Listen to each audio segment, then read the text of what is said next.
अपन आज मेले त्योहार पढ़ेंगे। बिल्कुल रिफ्रेश हो जाओ, सही से एकदम सुनना। मेले त्योहार को अपन जिस तरीके से पढ़ेंगे वो बात कर ली अपन ने कि अपन मेले भी पढ़ेंगे, त्योहारों को भी साथ में इंक्लूड, और त्योहारों के साथ ही मेले, और इसके अलावा हिंदू समाज के अलावा अपन मुस्लिम संप्रदाय के, सिख संप्रदाय के और जैन संप्रदाय के रीति रिवाज और उनके त्योहारों के बारे में भी अपन अध्ययन करेंगे। तो आपका जो हेडिंग है वो है मेले व त्योहार। ठीक है, मेले व त्योहार, इसके बारे में अपन चर्चा करेंगे। सबसे पहले तो आप ये समझ लो, दो संवत के बारे में समझ लो कि जो मेले त्योहारों की अपन बात कर रहे हैं, जो त्योहारों की बात कर रहे हैं, वो त्योहार आधारित किस पे है। ये जो त्योहार है, यानी कि जो हिंदू त्योहारों की बात कर रहे हैं, हिंदू पर्व की बात कर रहे हैं, हिंदू पर्व या हिंदू त्योहार है, वो आधारित किस पर है? वो आधारित है विक्रम संवत पर। पहले भी आपको समझा चुका हूं, एक बार दोबारा समझा देता हूं कि विक्रम संवत क्या है। फैक्ट याद रखने आपको ज्यादा से ज्यादा, मैंने बार बार बताया, जितने फैक्ट कलेक्ट कर सको उतने कलेक्ट। विक्रम संवत के अन्य नाम क्या? इसे कृत संवत कहते हैं, इसे मालव संवत कहते हैं और इसे नव संवत कहते हैं। ये सारे नाम भी किसके हैं? विक्रम संवत। पहले तो आप नाम याद रख लो। कभी कभार ऐसे पूछ लिया जाए कि हिंदू त्योहार आधारित है मालव संवत पर, और ये आपका विक्रम संवत ऑप्शन में ही ना हो, तो आपको पता होना चाहिए मालव, कृत या फिर नव संवत भी किसका नाम है? विक्रम संवत का ही नाम। अब ये विक्रम संवत है क्या? तो ये विक्रम संवत आधारित है चंद्रमा पर। इसकी गणना किस पर की जाती है? चंद्रमा पर आधारित है। ये एक टाइप का कैलेंडर है जो किस पर आधारित है? चंद्रमा पर आधारित। चंद्रमा पर आधारित है। इसमें भी वही 12 महीनों का समय है, जैसा नॉर्मल अपना इंग्लिश कैलेंडर होता है, ग्रेगोरियन कैलेंडर होता है, उसके जैसे जैसे इसमें भी 12 महीने। लेकिन इसमें 12 महीने में जो प्रत्येक माह होता है, उस प्रत्येक माह में कितने दिन है? 29.5 दिन।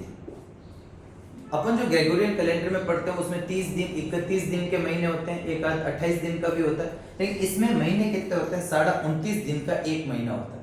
तो अगर अपन गणना करें मैथमेटिकली, तो 29.5 इंटू अगर अपन 12 करें तो लगभग अपना कितना आता है? 354 दिन। कितना आता है? 354 डेज आता है। परंतु अपन जानते हैं कि जो इंग्लिश कैलेंडर है, जो इंग्लिश कैलेंडर है वो कितने दिन का आता है? वो आता है 365। तो लगभग 10 दिन का क्या आ जाता है? 10 से 11 दिन का क्या आ जाता है? अंतर आ जाता है।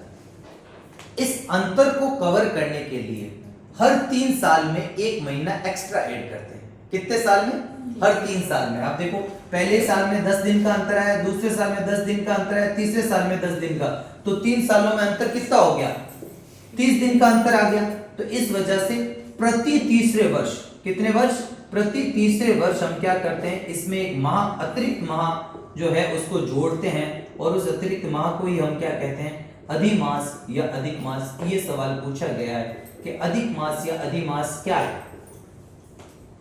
तो अधिक मास या अधिमास क्या है कि जब चंद्रमा पर आधारित विक्रम संवत में गणना की जाती है तो उसकी गणना ग्रेगोरियन कैलेंडर के बराबर व्यवस्थित करने के लिए हर 3 वर्ष के अंदर एक महीना जोड़ा जाता है, ताकि ये गणना सही रहे। क्योंकि ये किस पर आधारित है? ये तो सूर्य पर आधारित कैलेंडर है, सन पर बेस्ड है, और ये किस पर है? चंद्रमा पर बेस्ड है, मून पर आधारित है। ये अपन को एक ध्यान रखना। दूसरी बात ध्यान रखनी है कि ये विक्रम संवत शुरू कब से माना जाता है? ये माना जाता है 57 ईसा पूर्व से शुरू। पहले ये छोटी मोटी बातें आप क्लियरली समझ लो। 57 ईसा पूर्व, इसका मतलब क्या है? ये ईसा पूर्व मतलब जो ईसवी है उससे पहले, मतलब जो ग्रेगोरियन कैलेंडर स्टार्ट हुआ उससे भी 57 इयर्स पहले ये स्टार्ट हो चुका है। मतलब ये बड़ा है, ग्रेगोरियन कैलेंडर से उम्र में बड़ा है। कितना बड़ा है? 57 साल। तो उससे आगे चल रहा है। तो आज भी अगर आपसे विक्रम संवत की बात की जाए कि आज के दिन में कौन सा विक्रम संवत चल रहा है या अभी कौन सा वर्ष चल रहा है विक्रम संवत का, तो आपको पता है अभी कौन सा चल रहा है? 2025 तो चल रहा है ग्रेगोरियन कैलेंडर के अनुसार, और इसमें 57 ऐड करेंगे तो कितना हो जाएगा? 2082वां विक्रम संवत चल रहा है। ये क्यों ऐड किया समझ में आया? क्योंकि ये ग्रेगोरियन कैलेंडर से कितना बड़ा है? 57 इयर्स बड़ा है। ये बात अपन ने पूरी पढ़ ली। अब ये जो विक्रम संवत है इसकी शुरुआत कहां से मानी जाती है? इसकी मानी जाती है चैत्र महीना, और चैत्र महीने का भी शुक्ल पक्ष और एकम, एकम को ही क्या कहते हैं? प्रतिपदा। प्रतिपदा, ये बात भी आपको ध्यान में रखनी है। दोबारा सुन लो, विक्रम संवत को कृत संवत, मालव संवत या नव संवत कहते हैं। ये कैलेंडर चंद्रमा पर आधारित है। जिसमें 12 माह होते हैं। चैत्र से इसकी शुरुआत होती है, चैत्र शुक्ल एकम से इसकी शुरुआत होती है। हर महीने में 29.5 दिन होते हैं। 29.5 दिन को हम 12 से गुणा करते तो 354। तो अगर इसको अपन ग्रेगोरियन कैलेंडर के बराबर करने के लिए हर 30 दिन के अंदर, हर 3 साल के अंदर एक 30 दिन का जो महीना अपन जोड़ रहे हैं उसे क्या कह रहे हैं, अधिक मास कह रहे हैं। ये समझ में आ गया। फिर विक्रम संवत की शुरुआत कब से हुई थी, 57 ईसा पूर्व में हुई थी। और विक्रम संवत की गणना कैसे होती है, तो आज का जो भी आपका कैलेंडर का वर्ष मानते हैं अपन, जो इंग्लिश जो जनवरी फरवरी वाला, उसके अंदर आप 57 ऐड करेंगे तो क्या प्राप्त हो जाएगा, आपको विक्रम संवत प्राप्त हो जाएगा। एक बात तो की हमने ये। दूसरी बात देखें, एक और कैलेंडर चलता है, उस कैलेंडर का नाम है, एक और कैलेंडर चलता है जिसका नाम है शक संवत। क्या नाम है, शक संवत। ये शुरू हुआ था 78 ईस्वी, मतलब ये ईसा जो ईस्वी वाला जो है, ईसा मसीह वाला जो कैलेंडर चलता है जो ग्रेगोरियन, उससे छोटा है, उससे पीछे पीछे चल रहा है, 78 ईयर उससे पीछे। और इसको शुरू किसने किया था, कनिष्क ने। एक कुषाण शासक था कनिष्क, उस कनिष्क के द्वारा शुरू किया गया था। कुषाण वंश जब चला था, कुषाण काल जब चला था, तब 78 ईसा पूर्व में उसने अपने गद्दी पर बैठने के उपलक्ष्य में कौन से कैलेंडर की शुरुआत की थी, शक संवत की शुरुआत की थी। अब ये क्यों पढ़ रहे हैं, क्योंकि आज जो अपना राष्ट्रीय पांचांग बनता है ना, वो राष्ट्रीय पांचांग किस पर आधारित है, वो राष्ट्रीय पांचांग आधारित है आपका किस पर, तो वो आधारित है आपका शक संवत। ये सवाल आया हुआ। तो हम जो आज अपना जो कैलेंडर है ना इंडिया में, अगर जनवरी फरवरी की बात नहीं करें, जो चैत्र वैशाख ज्येष्ठ आषाढ़ वाला जो कैलेंडर अपन पढ़ते हैं वो किस पर आधारित है, त्योहार तो आपके विक्रम संवत वाले कैलेंडर पर, और पांचांग किस पर आधारित, इस पे। और इसको राष्ट्रीय पांचांग के रूप में 22 जुलाई 1957 को क्या कर दिया था, शामिल कर दिया था। 22 मार्च पक्का, श्योर है? पहले थी आपने मार्च ही लिखा है। नहीं, 22 जुलाई होगा, एक बार चेक कर लेंगे दोबारा, ठीक है, डेट को चेक कर लेंगे, कोई दिक्कत नहीं। पांचांग यानी जो आप देखते हैं ना, अपन को छुट्टियां मिलती है, जैसे तिथि के अकॉर्डिंग, जो कहते हैं ना अपन तिथि वगैरह निकालते हैं, जो अपना राजस्थान गवर्नमेंट का भी एक उदाहरण के तौर पे मानो तो अपनी जो छुट्टियां निकलती है ना, वो इसके जैसे कौन सा कृष्ण पक्ष हुआ, कौन सा कैलेंडर जो अपना त्योहारों का अलग चलता है, और एक जो कैलेंडर चलता है जो शक संवत का, जिसमें अपन मुहूर्त वगैरह, शुभ मुहूर्त वगैरह, उसका जो आधार है वो ये, ठीक है। तो पांचांग मतलब ये मान सकते हो कि जिससे पांचांग एक शब्द ही है, मतलब वही ये इसी टाइप का, ठीक है। तो ये आप राष्ट्रीय पांचांग के रूप में किसको शामिल किया गया, इसको शामिल किया गया शक संवत को। कब स्टार्ट हुआ है, 78 ईस्वी में, और किसने शुरू किया, कनिष्क ने। अब ये कैसे चलेगा, आज की तारीख में शक संवत कितना चल रहा है ये पता करने के लिए हम क्या करेंगे, 2025 से 78 क्या करेंगे माइनस, तो लगभग अपना आ जाएगा 1947। तो अभी शक संवत कितना चल रहा है, 1947। इसमें भी वही की वही बात, कितने महीने, 12 महीने। शुरू किस महीने से हो रहा है, चैत्र से, और समाप्त किससे हो रहा है, फाल्गुन से। महीनों की लिस्ट में आपको जैसे त्योहार पढ़ाता जाऊंगा वैसे आपको और लिखवा भी दूंगा, चैत्र वैशाख ज्येष्ठ आषाढ़ श्रावण भाद्रपद कार्तिक माघ शीर्ष पोष माघ फाल्गुन, सारे आप क्रम वाइज आप याद कर लेंगे, जैसे जैसे बार बार चलेंगे तो आपको याद हो जाएंगे। अपना क्या है, चैत्र से शुरू हो रहा है, फाल्गुन पर क्या होता है, खत्म होता है। क्लियर है, ये भी याद रह जाएगा। और महीने कितने हैं, 12 महीने, ये भी आपको। तो ये दो फैक्ट तो आपको याद रखना ही है। जब आपको शक संवत की बात आ जाए तो थोड़ा बहुत पढ़ा हुआ होगा ना, तो क्लियर रहेगा। अब ये तो अपन ने दो कैलेंडर की बात करी। अब जो माह है उसको भी दो पक्ष में बांटा गया, पखवाड़ा कहते हैं। तो पक्ष जो है वो कितने दिन का है, 15 दिन का पखवाड़ा या पक्ष। और ये 15 दिन के कितने पक्ष हो जाते हैं, दो पक्ष। एक पक्ष होता है जो शुरुआत जिससे होती है वो होता है कृष्ण पक्ष, इसको बदी भी कहते हैं, बदी पक्ष। और एक होता है आपका शुक्ल पक्ष। क्या वो पता है, इसे कहते हैं सुदी पक्ष। क्या वो कुछ गलत है, पता, ठीक है। तो कृष्ण पक्ष जो हो जाएगा वो कौन सा हो जाएगा आपका, शुरुआत महीना जो शुरू होता है वो कृष्ण पक्ष से शुरू होता है। शुरुआती 15 दिन का समय है ये, और बाद के 15 दिन है आपका शुक्ल। जो महीने की शुरुआत होगी हमेशा कहां से होगी, कृष्ण पक्ष के एकम से, और बीच में आएगा 15 दिन जब होते हैं तो उसको क्या कहते हैं अपन, अमावस्या। वो क्या कहलाती है, कृष्ण पक्ष की अमावस्या। अमावस्या वैसे कृष्ण पक्ष में ही होती है, लेकिन 15 दिन पर क्या आती है, अमावस्या। इधर बीच में वापस स्टार्ट, यहां से ये स्टार्ट होता है, शुक्ल पक्ष स्टार्ट होता है और शुक्ल पक्ष के 15 दिन यानी महीने का जो अंतिम दिन होता है वो क्या होता है, पूर्णिमा। तो महीने की शुरुआत तो कहां से होती है, कृष्ण पक्ष के एकम से, और महीने का समापन कहां से होता है, पूर्णिमा से। इसी को अपन क्या कहते हैं, कृष्ण पक्ष, इसको कहते हैं शुक्ल पक्ष। कृष्ण पक्ष को बदी पक्ष भी कहते हैं, शुक्ल पक्ष को सुदी पक्ष भी कहते हैं। ये भी अपन ने बात कर ली थी। अब अपना जो मेन याद रखना है, फैक्ट जो याद रखना है आपको वो है, फैक्ट क्या याद रखना है कि नोट में जो याद रखने लायक है कि वर्ष चाहे माह की शुरुआत जो है ना, माह की शुरुआत, महीने की शुरुआत, वो तो किससे होती है आपकी, वो होती है कृष्ण पक्ष के एकम से या प्रतिपदा से। जबकि वर्ष की जो शुरुआत होती है, विक्रम संवत की जो वर्ष की शुरुआत होती है वो किससे होती है, वो होती है चैत्र शुक्ल एकम से या प्रतिपदा से। ये एक तो फैक्ट याद रखना। एक आपको जो उक्ति है जो फेमस है, जो आरएस एग्जाम में पूछी उसके बाद बहुत फेमस हो गई, वो याद रखनी है। क्या है, तीज त्योहारा बावड़ी ले डूबी गणगौर।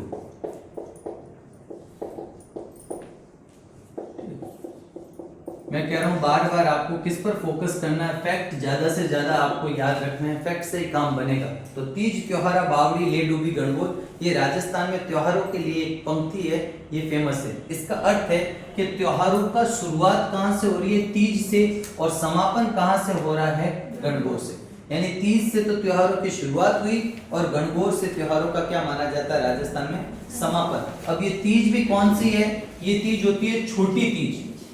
तो शुरुआत किससे है, छोटी तीज से तो त्योहार राजस्थान में शुरू होते हैं। और छोटी तीज कब आती है, श्रावण में, और श्रावण शुक्ल तृतीया को कौन सी तीज आती है, ये तो बहुत बार पूछा गया सवाल है। ये दोनों ही, एक तो श्रावणी तीज यानी छोटी तीज का सवाल, और दूसरा गणगौर कब आती है, गणगौर आती है चैत्र शुक्ल तृतीया। ये दोनों ही आपको याद रखना है। यहां से तो त्योहारों की शुरुआत है और यहां से त्योहारों का क्या है, समापन। दोनों याद रह जाएंगे, ध्यान से सुनना। महीने की शुरुआत तो कृष्ण पक्ष से होती है, एकम से, लेकिन जो आपका विक्रम संवत का वर्ष है, उस वर्ष की शुरुआत चैत्र शुक्ल एकम से या प्रतिपदा से होती है। ये उक्ति है, तीज त्योहारा बावड़ी ले डूबी गणगौर। इसमें तीज जो है वो छोटी तीज से तो त्योहारों की राजस्थान में शुरुआत मानी जा रही है, और वो है श्रावण शुक्ल तृतीया को आती है छोटी तीज, और समापन माना जा रहा है गणगौर में, और गणगौर में समापन कब होता है, चैत्र शुक्ल तृतीया को। इसके अतिरिक्त भी त्योहार है जिनकी अपन चर्चा करेंगे, लेकिन ये त्योहारों की शुरुआत और ये त्योहारों का क्या होता है, अंत माना जाता है। अब अपन महावर्त त्योहार पढ़ेंगे। इसमें अपन को एक चीज याद रखनी है कि त्योहार अपन जैसे इन्होंने बताया ना उसके अकॉर्डिंग ही पढ़ेंगे। मतलब हम कहां से स्टार्ट करेंगे, श्रावण मास से, और श्रावण में भी कहां से, छोटी तीज से। तो पहला आपका हेडिंग है श्रावण। और ये जो श्रावण महीना है, ध्यान से सुनते जाना, ये श्रावण महीना इंग्लिश कैलेंडर के अनुसार कौन सा है, जुलाई अगस्त। आप सबको लगभग पता है कि श्रावण से क्या होती है, बारिश शुरू होती है, तो बारिश लगभग जुलाई से और अगस्त से क्या हो जाती है, शुरू हो जाती है। तो ये आपको एक तो ध्यान रखना। अब श्रावण में भी आपके पास में दो पक्ष होते हैं। ये आपका होता है, शुरू महीना किससे होगा, कृष्ण पक्ष से, और महीना का सेकंड हाफ कौन सा है, वो है आपका शुक्ल पक्ष। ये भी बात समझ में आती है। तो ये शुक्ल पक्ष को ही अपन पढ़ेंगे पहले, क्योंकि कृष्ण पक्ष से अपन स्टार्ट नहीं करें, अपन यहां से स्टार्ट करें, यहाँ की तृतीया से स्टार्ट करें। तो एक कॉन्सेप्ट क्लियर है कि कहां से स्टार्ट होगा, तृतीया से। अब अपन इस फैक्ट को लिखते जाते हैं, तो ये आपको समझ में आ गया। अब पहली तिथि जो है, पहला जो त्योहार है वो त्योहार है श्रावण शुक्ल तृतीया। श्रावण शुक्ल तृतीया क्या कहेंगे इसे अपन, छोटी तीज, श्रावणी तीज, हरियाली तीज, क्या कहते हैं, और इसे गौरिया तीज। ये नाम याद रखने हैं सारे, बार बार आपको रिवाइज करते जाना है। छोटी तीज, श्रावणी तीज, हरियाली तीज, गौरिया तीज, झूला तीज, और एक कौन सी तीज, जैसे मधुश्रवा तीज। ये नाम याद रखने बस। अब अपन फैक्ट को देखते जाते हैं, क्या क्या फैक्ट इसमें है। छोटी तीज, श्रावणी तीज, हरियाली तीज, गौरिया तीज, झूला तीज या मधुश्रवा तीज कब आ रही है? सब श्रावण शुक्ल तृतीया को आ रही है। क्या क्या चीज याद रखने लायक है? फैक्ट को देखें। पहला, इसी तीज से त्योहारों का क्या हुआ? आगमन हुआ यानी शुरुआत। तो पहला फैक्ट तो आपको पता होना चाहिए कि इसी से क्या हुआ है? त्योहार शुरू हुए। राजस्थान में या भारत में हिंदुओं के जो त्योहार हैं वो किससे स्टार्ट हो रहे हैं? वो त्योहार हो रहे हैं छोटी तीज से शुरू हो रहे हैं। एक तो बात ये। दूसरी बात आती है कि ये त्योहार है, इसमें किसको प्रतीक माना जाता है? प्रतीक माना जाता है माता पार्वती। तो छोटी तीज में किसको प्रतीक मानकर पूजा की जाती है? तो माता पार्वती को। दूसरा ये हो गया, ठीक है। तीसरी फैक्ट अपन बात करें इसकी कि इसकी जो सवारी निकलती है, तीज माता की जो सवारी निकलती है वो कहाँ की प्रसिद्ध है? तो वो सवारी जो प्रसिद्ध है वो है जयपुर की। एक ये सवाल जो आपके लिए इंपॉर्टेंट है कि तीज माता की सवारी कहाँ की फेमस है? तो वो जयपुर की फेमस है। दूसरा, इसको और क्या कहते हैं? इसे कहते हैं पति पत्नी, पति पत्नी के प्रेम का त्योहार, पति पत्नी के प्रेम का त्योहार। एक ये फैक्ट याद रखना है। किसका त्योहार है ये? पति पत्नी के प्रेम का त्योहार। यानी कि पत्नी जो होते हैं पति के लिए इस दिन क्या रखती है? व्रत रखती है तीज का, तीज माता की पूजा करती है। तीज की सवारी कहाँ की फेमस है? जयपुर की फेमस है। इस दिन पति यानी कि पुरुष जो है वो कौन से कपड़े पहनते हैं? पुरुष पहनते हैं इस दिन आपका जो लहरिया रंग का साफा होता है ना वो पहनते थे। कौन सा साफा पहनते थे? लहरिया रंग का साफा। जबकि महिलाएं जो ओढ़नी ओढ़ती थी उसको कहते थे लहरिया भात की ओढ़नी। तो इस दिन पहले जो प्रचलन था लहरिया भात की ओढ़नी। इसके अलावा और भी ओढ़नियां हैं जो आपको पता ही है, समुद्र लहर लहरिया। अब लहरिया की ओढ़नी है मतलब लहरिया में जो भी प्रकार की ओढ़नी है वो आपको, हाँ, ताराबाद की ओढ़नी लहरिया, वो ताराबाद की आदिवासियों के लिए फेमस है। लेकिन यहाँ पर आप ये याद रखो कि लहरिये से बनी ओढ़नी। लहरिया क्या होता है आप सब जानते हो कि एक ओढ़नी है जिस पर क्या है? लहरदार आकृति हो, वो लहरिया है। तो ये एक तो याद रखना। और पुरुष पहनते थे लहरिया का साफा। अब दूसरा इसको क्या कहते हैं? इसे कहते हैं प्रकृति प्रेम का त्योहार। मतलब नेचर से भी इसमें क्या किया जाता है? प्रेम। अब नेचर से आप बोलोगे कैसे? महिलाएं सस्ती है, संवरती है, बिल्कुल तैयार होती है, संवरती है, तैयार होती है और तैयार होकर फिर कहां जाती है? झूला झूलने। बागों में जाकर वो क्या करती है? झूले झूलती है। इसी वजह से इस तीज का हमने नाम क्या दिया? तो पहली बात, आगमन, राजस्थान में त्योहारों की शुरुआत इससे हुई है। प्रतीक क्या है? माता पार्वती प्रतीक है। तीज की सवारी कहाँ की फेमस है? जयपुर की। पति पत्नी के प्रेम का त्योहार किसे कहते हैं? आंसर हो जाएगा छोटी तीज को। प्रकृति प्रेम का त्योहार किसे कहते हैं? छोटी तीज को। महिलाएं श्रृंगार करके सज सवर कर बागों में जाकर झूले झूलती है साथ में एक झुंड बनाकर। तो वो भी आपको क्या करना है? याद रखना। इसके अतिरिक्त एक वर्ड आता है जिससे शायद सवाल आ जाए। यहाँ सवाल आने के ज्यादा चांस जो है ना वो एक तो ये पॉइंट है जो बार बार पूछा जाता है, और एक पॉइंट है ये सिंजारा। जिसकी नई नई शादी हुई है उसका माना जाता है उसको पहली जो तीज है, जो हरियाली तीज है, वो कहाँ मनानी चाहिए? अपने पीहर में। क्योंकि सास बहू को पहली तीज पर साथ नहीं रहना चाहिए, ऐसी मान्यता है। तो भाई बहू तो चली गई वहां पर, अब ससुराल वालों का भी तो कोई दायित्व है। तो ससुराल वाले उसके लिए श्रृंगार की वस्तुएं भेजेंगे, कोई टीकी हो गई या कुछ चूड़ियां हो गई या और सूट वगैरह हो गए, वो भेजेंगे। इस सब चीज को क्या कहते हैं?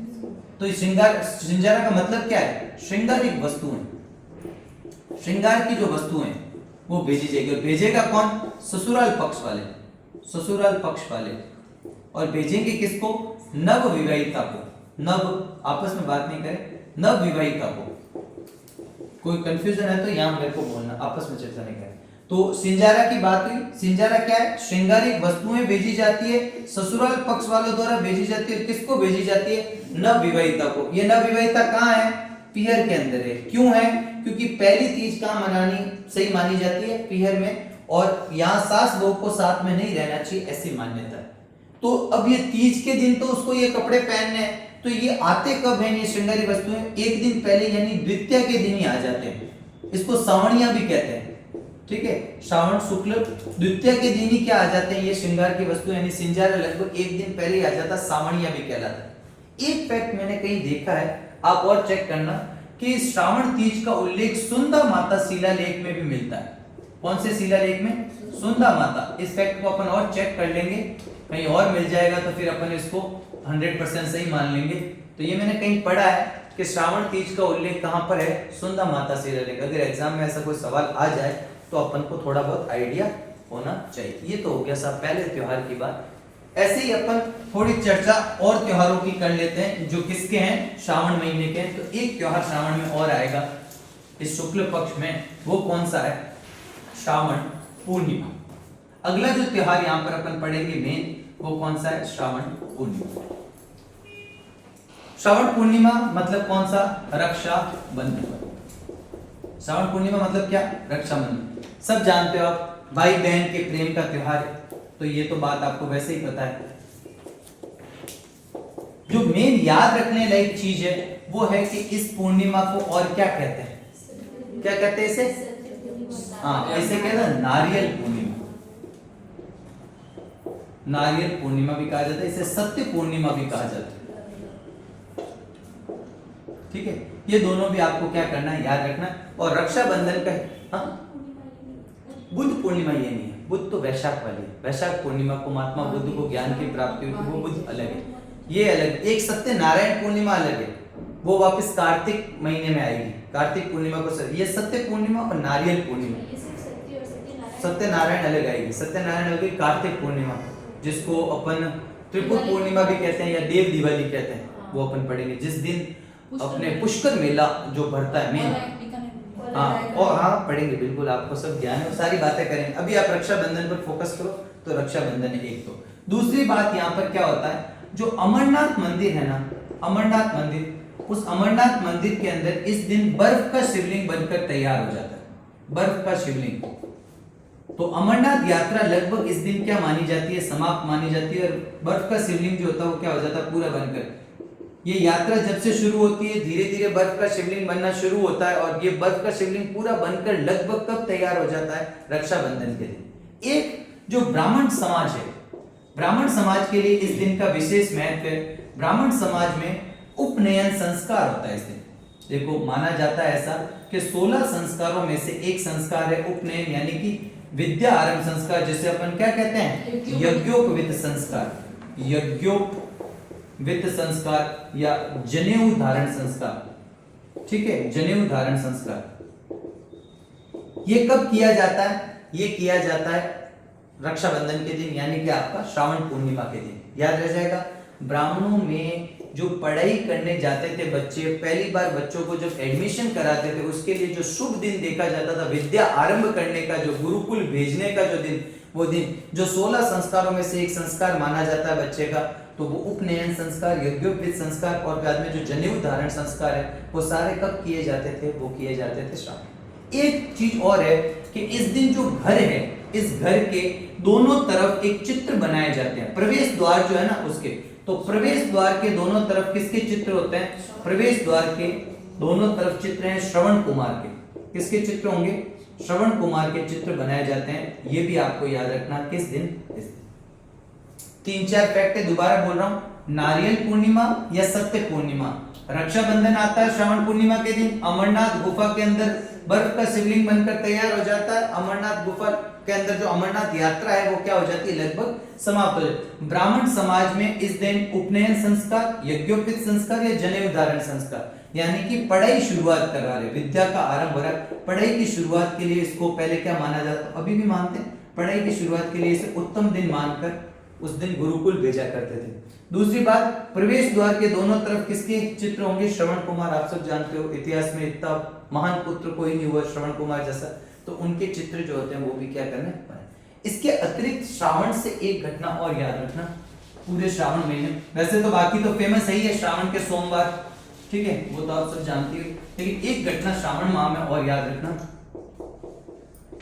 और वो है हिंडोला। हिंडोला महोत्सव। ये हिंडोला महोत्सव श्रावण में कहाँ होता है? ये याद रखना आप। हिंडोला महोत्सव ये होता है पुष्कर में, और पुष्कर कहाँ है? आप सब जानते हैं, अजमेर में। और पुष्कर अजमेर में जिस मंदिर में होता है उस मंदिर का नाम है रंगनाथ मंदिर। ठीक है, ये फैक्ट भी याद रखें ना। रंगनाथ मंदिर में हिंडोला महोत्सव होता है, और वो कब होता है? श्रावण माह में। अब श्रावण में ही तो हिंडे खाएंगे, झूले खाएंगे, तो हिंडोला महोत्सव याद रखना कहाँ पर है। एक मैंने हिंडोला नृत्य बताया था, कहाँ पर बताया था, जैसलमेर में बताया था, बहुत बढ़िया। तो वो हिंडोला नृत्य है। हिंडोला महोत्सव पूछे तो कहाँ का है, पुष्कर अजमेर का। कौन से महीने में, श्रावण महीने में जो होता है ये होता है, लगभग 5 दिन तक चलता है, 5 दिन तक। तो याद रखना श्रावण माह में 5 दिन तक कहाँ पर हिंडोला महोत्सव मनाया जाता है, पुष्कर अजमेर में। और पुष्कर अजमेर में भी कहाँ पर, रंगनाथ मंदिर के अंदर। ये तो हो गया सर श्रावण की बात है। अभी श्रावण का कृष्ण पक्ष अपन जैसे एक राउंड कंप्लीट करेंगे तब अपन श्रावण के कृष्ण पक्ष पे भी पहुंचेंगे। अगला जो माह है वो आपका इंपॉर्टेंट है। महीने का नाम क्या है, महीने का नाम है भाद्रपद। कौन सा महीना है, भाद्रपद। और भाद्रपद की शुरुआत कब से मानी जाती है, यानी अगस्त सितंबर। अब आप बताओ कोई भी महीना कैसे स्टार्ट होगा, पहले कृष्ण पक्ष से। कैसे स्टार्ट होगा, कृष्ण पक्ष। मैंने बताया था वो तो अपन ने त्योहारों की शुरुआत वहां से करी, इसलिए अपन ने शुक्ल पक्ष से पढ़ने शुरू किए श्रावण वाले। लेकिन कोई भी महीना स्टार्ट किससे होता है, कृष्ण पक्ष से। तो अब अपन भाद्रपद महीने के कृष्ण पक्ष के दिनों की बात करेंगे। तो सबसे पहली जो तिथि अपन पढ़ते हैं वो कौन सी पढ़ते हैं, तृतीया। कौन सी पढ़ रहे हैं, मतलब ये महीना क्या कह रहा है, भाद्रपद कृष्ण, भाद्रपद महीने के कृष्ण पक्ष की तृतीया। कौन सा त्योहार है, बड़ी तीज। और क्या कहते हैं, बूढ़ी तीज। और क्या कहते हैं, सातुड़ी तीज, कजड़ी तीज, भादवी तीज आदि नामों से इसको क्या किया जाता है, जाना जाता है। तो ये सारे आपको याद रखना, बड़ी तीज, बूढ़ी तीज, सातुड़ी तीज, कजली तीज। ये अब मेन क्या यहाँ से याद रखने लायक, एक तो याद रखना इस तीज की सवारी। तीज माता की जो सवारी निकाली जाती है वो कहाँ की फेमस है, बड़ी तीज की, वो है बूंदी की। और बूंदी में मैंने आपको बताया कहां से कहां तक निकलती है सवारी, नवल सागर से लेकर कुंभा स्टेडियम तक। कहां से कहां तक है, नवल सागर से कुंभा स्टेडियम तक। और इसमें जो मेन, वैसे तो तीज माता की सवारी, इसमें और भी सारे सांस्कृतिक कार्यक्रम होते हैं, लेकिन एक नृत्य है जो मेन यहाँ का विशेष आकर्षण बना हुआ है। और वो कैसा नृत्य है, चक्री नृत्य। पहले भी मैंने आपको बताया है चक्री नृत्य के बारे में। जो मेन आकर्षण है, मुख्य आकर्षण है, वो क्या है, चक्री नृत्य। चक्री नृत्य आपको मैंने कौन सी जनजाति में बताया, कंजर जनजाति। तीव्र गति से अपने ही मतलब दूरी पर घूमते हुए कुंवारी कन्या द्वारा किया जाने वाला नृत्य, जिसे राही नृत्य भी कहते हैं। राहा, कुशनी जैसे तंग वस्त्र पहनकर, जिसको राह में चलने वाले राहगीरों को आकर्षित करने के कारण राही नृत्य भी अपन ने कहा, पढ़ा है ना, ठीक है। एक तो ये बात याद रखना। दूसरी बात, इस दिन नीम की पूजा होती है। किसकी पूजा, नीम की पूजा। अब देखो होगा क्या, महिलाएं रखेगी व्रत। महिलाएं क्या करेगी, महिलाएं इस दिन व्रत रखेगी। और व्रत जो रखती है उस व्रत को गौरी व्रत कहते हैं। इस दिन जो व्रत रखते हैं उसको क्या कहते हैं, गौरी व्रत कहा जाता है। कहते हैं कि इस दिन जो है भगवान शिव और पार्वती का पुनः मिलन हुआ था। इस दिन गौरी व्रत रखती है महिलाएं। महिलाएं नीम की पूजा करती है, साथ ही साथ यहाँ पर तीज माता की कहानी सुनती है, तीज माता की कथा सुनती है। एक काम और किया जाता है, आपको पता ही है, जो अनाज है, जो आटा है, उसको सेक कर क्या बनाया जाता है, सत्तू के लड्डू बनाए जाते हैं। तो सत्तू लिख देते हैं तो एक और आएगा, ठीक है। सत्तू के लड्डू जो है वो बनाए जाते हैं, सत्तू के लड्डू, एक ये याद रख लेना, ठीक है। किस दिन सत्तू के लड्डू, इसी वजह से इसको कौन सी तीज कह रहे हैं, सातुड़ी तीज कह रहे हैं। तीज माता की क्या सुन रहे हैं इस दिन, कहानी सुन रहे हैं। किसकी पूजा कर रहे हैं, नीम वृक्ष की पूजा कर रहे हैं। व्रत कौन सा है, गौरी व्रत। साथ ही साथ चंद्रमा और उनकी पत्नी, चंद्रमा वो उनकी पत्नी क्या है, रोहिणी, इसकी भी पूजा की जाती है। तो ये भी अपन को याद रखना है, चंद्रमा और रोहिणी की भी क्या की जा रही है इस दिन, पूजा की। तो क्या क्या फैक्ट पढ़ा अपन ने, तीज जो बड़ी वाली तीज है उसकी सवारी बूंदी से निकलती है। फेमस कहाँ की है, बूंदी की है। नवल सागर से लेकर कुंभा स्टेडियम तक मुख्य आकर्षण है चक्री नृत्य। फिर नीम वृक्ष की पूजा करती है महिलाएं, व्रत करती है, गौरी व्रत करती है, तीज माता की कहानी सुनती है, सत्तू के लड्डू बनाकर माता को भी चढ़ाया जाता है, फिर उसको प्रसाद के रूप में खाया जाता है। और चंद्रमा और उनकी पत्नी रोहिणी की पूजा, रात को चंद्रमा को देखकर क्या कर दिया जाता है, व्रत खोल दिया जाता है। अब एक बात और है, एक बात यहाँ पर और याद रखने लायक है, वो क्या है, वो है आपका धमोली। एक वर्ड और याद रखना, वो क्या है, धमोली। जो मारवाड़ क्षेत्र है, उस मारवाड़ क्षेत्र में जब महिलाएं व्रत करती है तो उस व्रत करने से पहले सुबह अर्ली मॉर्निंग सुबह वो क्या करती है, कलेवा करती है और फिर दिन भर वो क्या नहीं, कुछ भी नहीं खाती, यानी सूर्य उदय से पूर्व, सूर्य उदय से पूर्व। मतलब मारवाड़ क्षेत्र में इस बड़ी तीज के दिन, बूढ़ी तीज के दिन या कजली तीज के दिन महिलाएं मारवाड़ में सुबह जल्दी उठती है और सूर्य उदय से पहले जो कलेवा ब्रेकफास्ट जो करती है उसको क्या कहा जाता है, दमोली। तो एक वर्ड तो आपको छोटी तीज से याद रखना है सिंजारा, एक बड़ी तीज से याद रखना है दमोली। ये शब्द पूछे जा सकते कई बार, मतलब ये तो आपके रिटन एग्जाम नहीं है, वरना एग्जामों में इस टाइप के वर्ड देकर, और आरएस जैसे एग्जाम होते हैं उनमें तो क्या कहते हैं, लिखने को कहते हैं कि इस पे 10 शब्द 15 शब्द 20 शब्द का जो है वो लिखें, तो वो भी आपको ध्यान है। अगला जो त्योहार आता है वो आता है आपका षष्ठी। भाद्रपद महीने के कृष्ण पक्ष की षष्ठी को याद रह जाएगा। दो त्योहार है इसमें, एक तो है आपकी कौन सी, बलराम जयंती, इसी को ही क्या कहते हैं, हल छठ। क्या कहते हैं, हल छठ। तो याद रखना हल छठ जो है वो किसके लिए मनाई जाती है, हल छठ मनाई जाती है बलराम जी के लिए। और बलराम जी कौन है, बलराम जी भगवान कृष्ण के क्या है, बड़े भैया। ठीक है, जो कहते हैं कि भगवान कृष्ण जिस शेषनाग पर शयन करते थे उस शेषनाग का ही अवतार कौन है, बलराम, ऐसा मान्यता बताते हैं। ठीक है, तो बलराम जयंती इस दिन क्या की जाती है, विशेष क्या है, हल की पूजा। किसकी पूजा होगी, हल की इस दिन क्या की जाएगी, एक तो पूजा की जाएगी, दूसरा जो ऐसी माताएं हैं जिनके संतान है, पुत्र है, पुत्रवती माताएं हैं, वो क्या रखेगी, इस दिन व्रत रखती। तो दो फैक्ट आपको याद रखना हल छठ से। हल छठ कब आती है, भाद्रपद महीने के कृष्ण पक्ष की षष्ठी को। हल छठ को अपन क्या कह रहे हैं, बलराम जयंती कह रहे हैं। और इस दिन होता क्या, एक तो हल की पूजा, किसान जो लोग होते हैं वो अपने खेती करने से पूर्व इस दिन क्या करते हैं, हल की पूजा करते हैं। उस समय तो हल ही होते थे, आज तो ट्रैक्टर हो गए वगैरह हो गए, सारी चीजें हो गई। तो एक तो हल की पूजा, और जो ऐसी माताएं जिनके पुत्र है वो क्या करती है, इस दिन व्रत करती है। एक बात ये भी क्लियर हो। एक और चीज क्या आती है इस दिन, एक और चीज आती है उब छठ।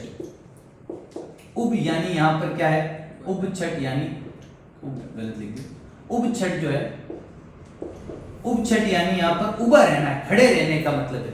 और इसके अन्य नाम क्या है, इसको क्या कहते हैं, चांद छठ, चांद छठ या चांदनी छठ या फिर चन्ना छठ, चन्ना छठ या पन्ना छठ, ये सारे नाम याद रखना। ठीक है, कई बार कोई भी नाम पूछ लेगा ऑप्शन में, मेन ये ना देकर ये दे देगा कि चांदनी छठ कब मनाई जाती है।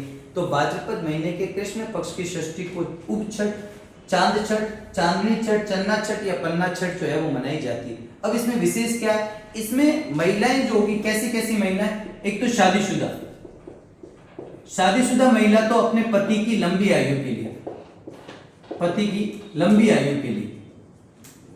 और जो कुंवारी लड़कियां हैं, कुंवारी लड़कियां जो है वो श्रेष्ठ पति के लिए, कुंवारी लड़कियां जो है, कुंवारी लड़कियां वो कैसे, श्रेष्ठ अच्छे पति के लिए, गुड हस्बैंड, श्रेष्ठ पति के लिए जो होती है वो क्या करती है, व्रत करती है। और शाम को क्या किया जाता है, सूर्य की पूजा कर ली, शाम को देख लिया, सूर्य अस्त होते उससे पहले सूर्य को देख लिया, फिर उसके बाद में लगातार खड़ी रहती है, उबा रहती है, खड़ा रहने को मारवाड़ी में उबा रहता है, इस वजह से इसका नाम क्या, उब छठ। और रात को फिर चंद्रमा के दर्शन करके, मतलब सूर्य अस्त से लेकर, ठीक है, सूर्य अस्त से चांद निकलने तक, चांद निकलने तक खड़े रहकर क्या करती है, चांद निकलने की प्रतीक्षा, और फिर चांद निकलने के बाद में क्या कर देती है, व्रत खोल देती है। तो ये बात भी याद है। तो उब छठ भी आपको याद रहेगा। तिथियां याद रखना, मेन तो सीधा सीधा पूछेगा, मिलान करवाएगा आपसे, इधर तिथियां दे रखी होगी, मिलान, इतनी अंदर की बात तो पूछेंगे ही नहीं कि कुंवारी लड़की रखेगी, कि आदमी रखेगा, कि लुगाई रखेगी, कोई उनको मतलब नहीं। उनको है कि आपको तिथि पता है या नहीं पता, तो षष्ठी को आपको मिलान करवा देगा। ऑब्लिक में ऐसे भी दे देगा, उब छठ ऑब्लिक अपने हल छठ, तो दोनों एक ही तिथि को आ रही है, तो वो भी आप ध्यान रखें। अगली बात आई आपके कौन सी, वो आई अष्टमी। तिथियों को देखते जाओ, पहले अपन भाद्रपद महीने में अपन तृतीया देखी कृष्ण पक्ष की, फिर षष्ठी देखी, अब अष्टमी देख रहे हैं। अष्टमी के दिन क्या है, कृष्ण भगवान का जन्म है, तो उसको क्या कहते हैं, कृष्ण अष्टमी या जन्माष्टमी, कृष्ण अष्टमी या फिर क्या कह लेंगे इसको, जन्माष्टमी। तो जन्माष्टमी कब आता है, भाद्रपद महीने के कृष्ण पक्ष की अष्टमी को आता है। मेन क्या याद रखना है, भगवान श्री कृष्ण का इस दिन जन्म हुआ है, तो जन्म हुआ तो उनका जो मेन महोत्सव होता है इस दिन का, राजस्थान में जो सबसे मेन महोत्सव है वो कहां पर है आपका, नाथ द्वारा। अगर आपसे कोई पूछे जन्माष्टमी का सबसे अच्छा महोत्सव राजस्थान में या बड़े लेवल का महोत्सव कहां पर होता है जन्माष्टमी के दिन, तो वो नाथ द्वारा राजसमंद के अंदर होता है। एक पॉइंट ये भी आपको याद रखना है। दूसरा, इस दिन 2-3 फैक्ट आपको याद रखने हैं जो बार बार एग्जाम में ये रटे रटाए फैक्ट हैं जो याद रखने हैं। एक तो इस दिन क्या है, जाम्बू जी जो बिश्नोई संप्रदाय के प्रवर्तक है, उन जाम्बू जी का जन्म हुआ था। पीपासर, आप सब जानते हैं पीपासर नागौर में 1451 आसान, ठीक है, इतनी बात आपको पता होना चाहिए आपको। एक और व्यक्ति हैं जिनका इस दिन जन्म हुआ, उनका नाम है शक्कर पीर बाबा। हजरत शक्कर पीर बाबा जो है उनका जन्म भी है और उनका उर्स भी है। जन्माष्टमी के दिन उनका जन्म हुआ और उर्स यानी इनका मेला भी बढ़ता है। और इनका मेला कहां पर बढ़ता है, चिड़ावा झुंझुनू में। कौन से स्थान पर, नरहड़ स्थान पर। कौन से स्थान पर, नरहड़ के अंदर शक्कर पीर बाबा का अपन ने पहले भी इनके बारे में चर्चा की है कि ये उस क्षेत्र का यानी कि जो बांगड़ के धनी कहलाता है, वो क्षेत्र बांगड़ कहलाता है, बांगड़ के धनी। और इनका एक शिष्य हुआ था शेख सलीम चिश्ती, जिसके नाम पर अकबर ने अपने पुत्र का नाम रखा था सलीम, जहांगीर का जो नाम पड़ा। ये सारी बातें, यहाँ पर पागलपन के रोगी जाते हैं तो वो ठीक हो जाते हैं। जन्माष्टमी के दिन इनका क्या बढ़ता है, उर्स बढ़ता है, ये अपन पहले ही पढ़ चुके। एक और व्यक्ति है जो 5 पीर में शामिल है, 5 अपने देखते हैं ना लोक देवता, उन जो 5 मेन लोक देवता उनमें जो है शामिल है, वो कौन से हैं, वो आपके हैं मांगलिया मेहा जी। हाँ, आपस में क्या चर्चा हो रही है मुझे बताओ ना यार, कोई दिक्कत हो तो बताओ। इंटरेस्ट नहीं है तो कोई दिक्कत नहीं, फिर बंद कर देते हैं, तो फिर साइलेंटली आप सुनो, ठीक है। मांगलिया मेहा जी जो है उनका संबंध कहां से, जोधपुर से, बापिनी गांव जोधपुर से। इनका भी इस दिन क्या हुआ, जन्म। तो 3 फैक्ट याद रखना, मैं टेस्ट लूंगा तो पता लग जाएगा कितना आता है कितना नहीं आता। अभी जितना आपका ध्यान कम है वो टेस्ट में दिख जाएगा, इसलिए पूरा फोकस यहाँ रखो। लिख लिया है तो कोई बात नहीं। कृष्ण अष्टमी या कृष्ण जन्माष्टमी महोत्सव कब है, महोत्सव इनका कहाँ मनाया जाता है, नाथ द्वारा राजसमंद। 3 ये चीजें और याद रखना, एक तो जाम्बू जी का जन्म हुआ, मांगलिया मियाँ जी का जन्म और शक्कर पीर बाबा का जन्म। और उर्स जो है वो भी किस दिन पड़ता है, जन्माष्टमी। फिर आता है भाद्रपद महीने के कृष्ण पक्ष की नवमी।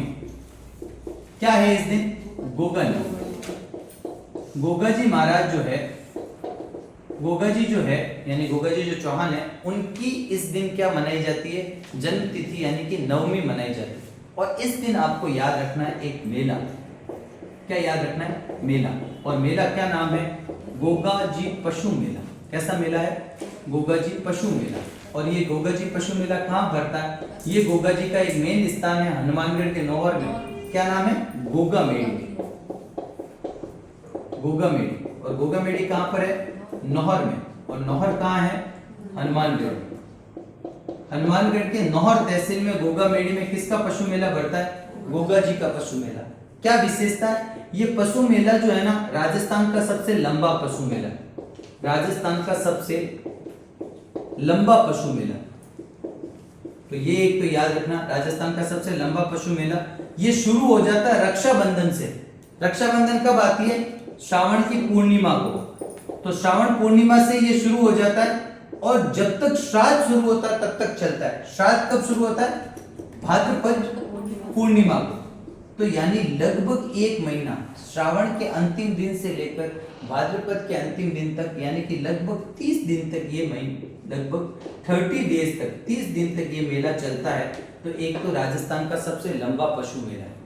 इसमें भी जो मेन मेला जो होता है वो कौन सी तिथि को, मुख्य मेला जो होता है वो कौन सी तिथि को लगता है, वो लगता है आपका भाद्रपद कृष्ण नवमी को। चलता तो पूरे महीने भर है, लेकिन मेन जो भरता है वो कब भरता है, भाद्रपद कृष्ण नवमी यानी गोगा नवमी। अब ये जो क्षेत्र है हनुमानगढ़ वाला, वो हरियाणा पंजाब से क्या लगाता है, सीमा लगाता है। तो यहाँ पर कौन सी नस्ल के पशु जो है उसकी खरीद बेच ज्यादा होती है, हरियाणवी नस्ल। हरियाणवी नस्ल के पशुओं की खरीद बेच।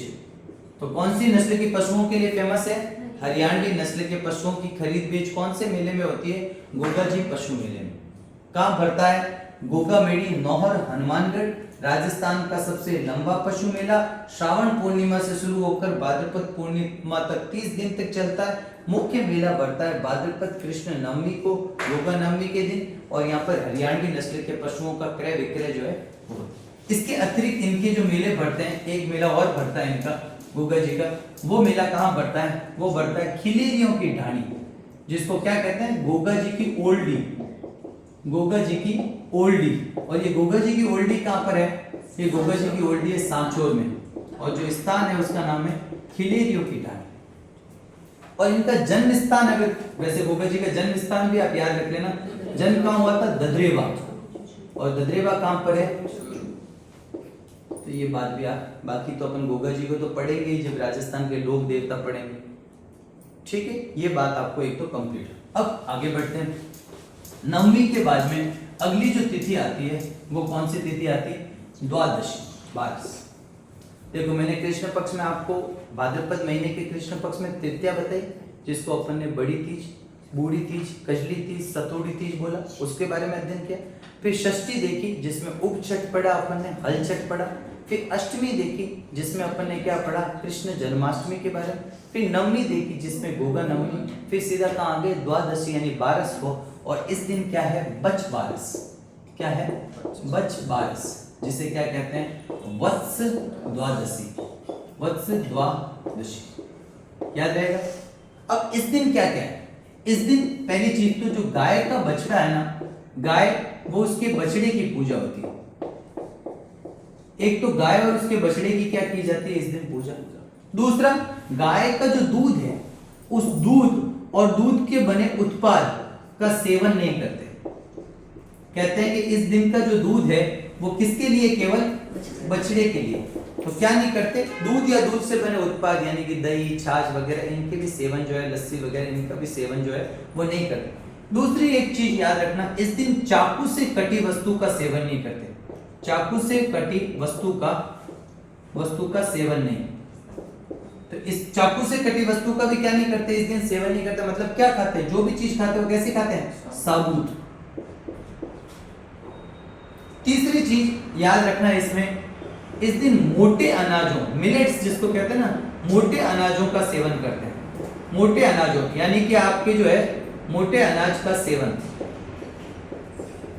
मोटे अनाज यानी कि इस दिन बाजरे की रोटी बनाते हैं और मोटे जो मूंग मोट होती है उसकी सब्जी बनाकर खाई जाती है। तो ये मोटी मोटी बातें याद रख लेना, ठीक है। माएँ भी अपने बच्चे के लिए इस दिन व्रत रखना चाहे तो रखती है। तो बच बारस क्या है? बच बारस को वत्स द्वार, वत्स का मतलब भी बछड़ा ही होता है, ठीक है, वत्स से ही बच बना है। तो बच बारस जो है वो मनाई जाती है। और यहाँ पर क्या है? गाय व उसके बछड़े की इस दिन पूजा की जाती है। घर में जिनके गाय वगैरह पालते हैं या बाहर भी लोग जाकर इस दिन रोटी वगैरह देते हैं, तो एक तो इनकी पूजा की जाती है। दूसरा, दूध व दूध से बने उत्पाद का सेवन नहीं करते।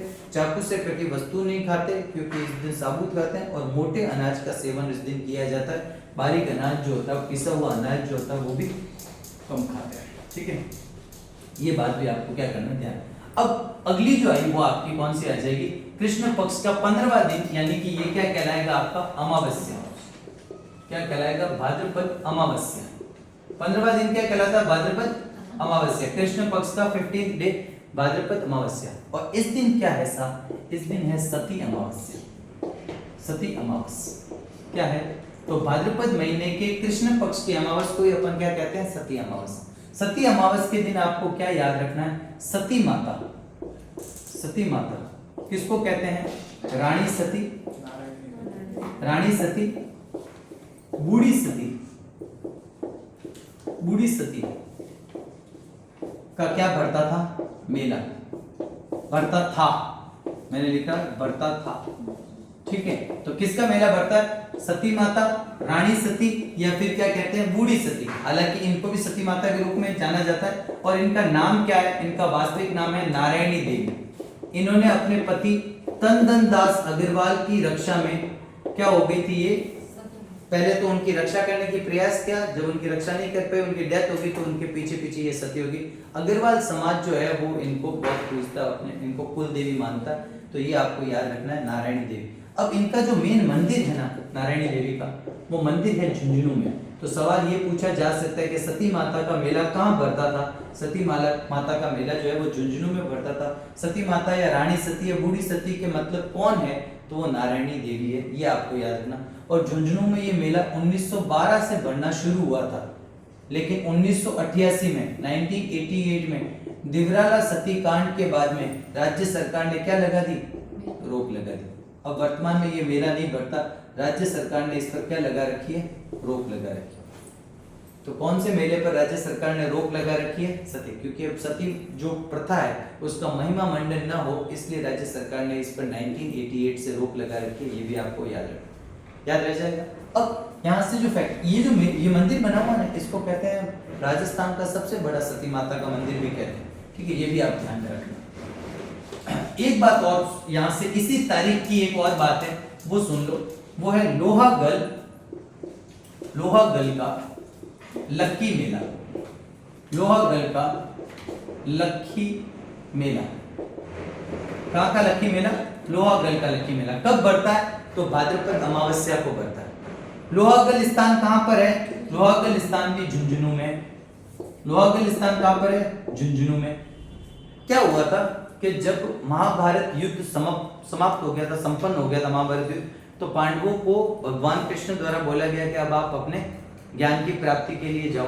तो वो जब वहां जाते हैं तो एक स्थान आता है लोहागल, यहाँ रुकते हैं। तो कृष्ण भगवान ने कहा था कि जहां पर ये सोचना कि तुम्हारे अस्त्र शस्त्र गल जाए ना, वहां पर ये सोचना कि तुम जो है पाप से क्या हो गए, मुक्त हो गए।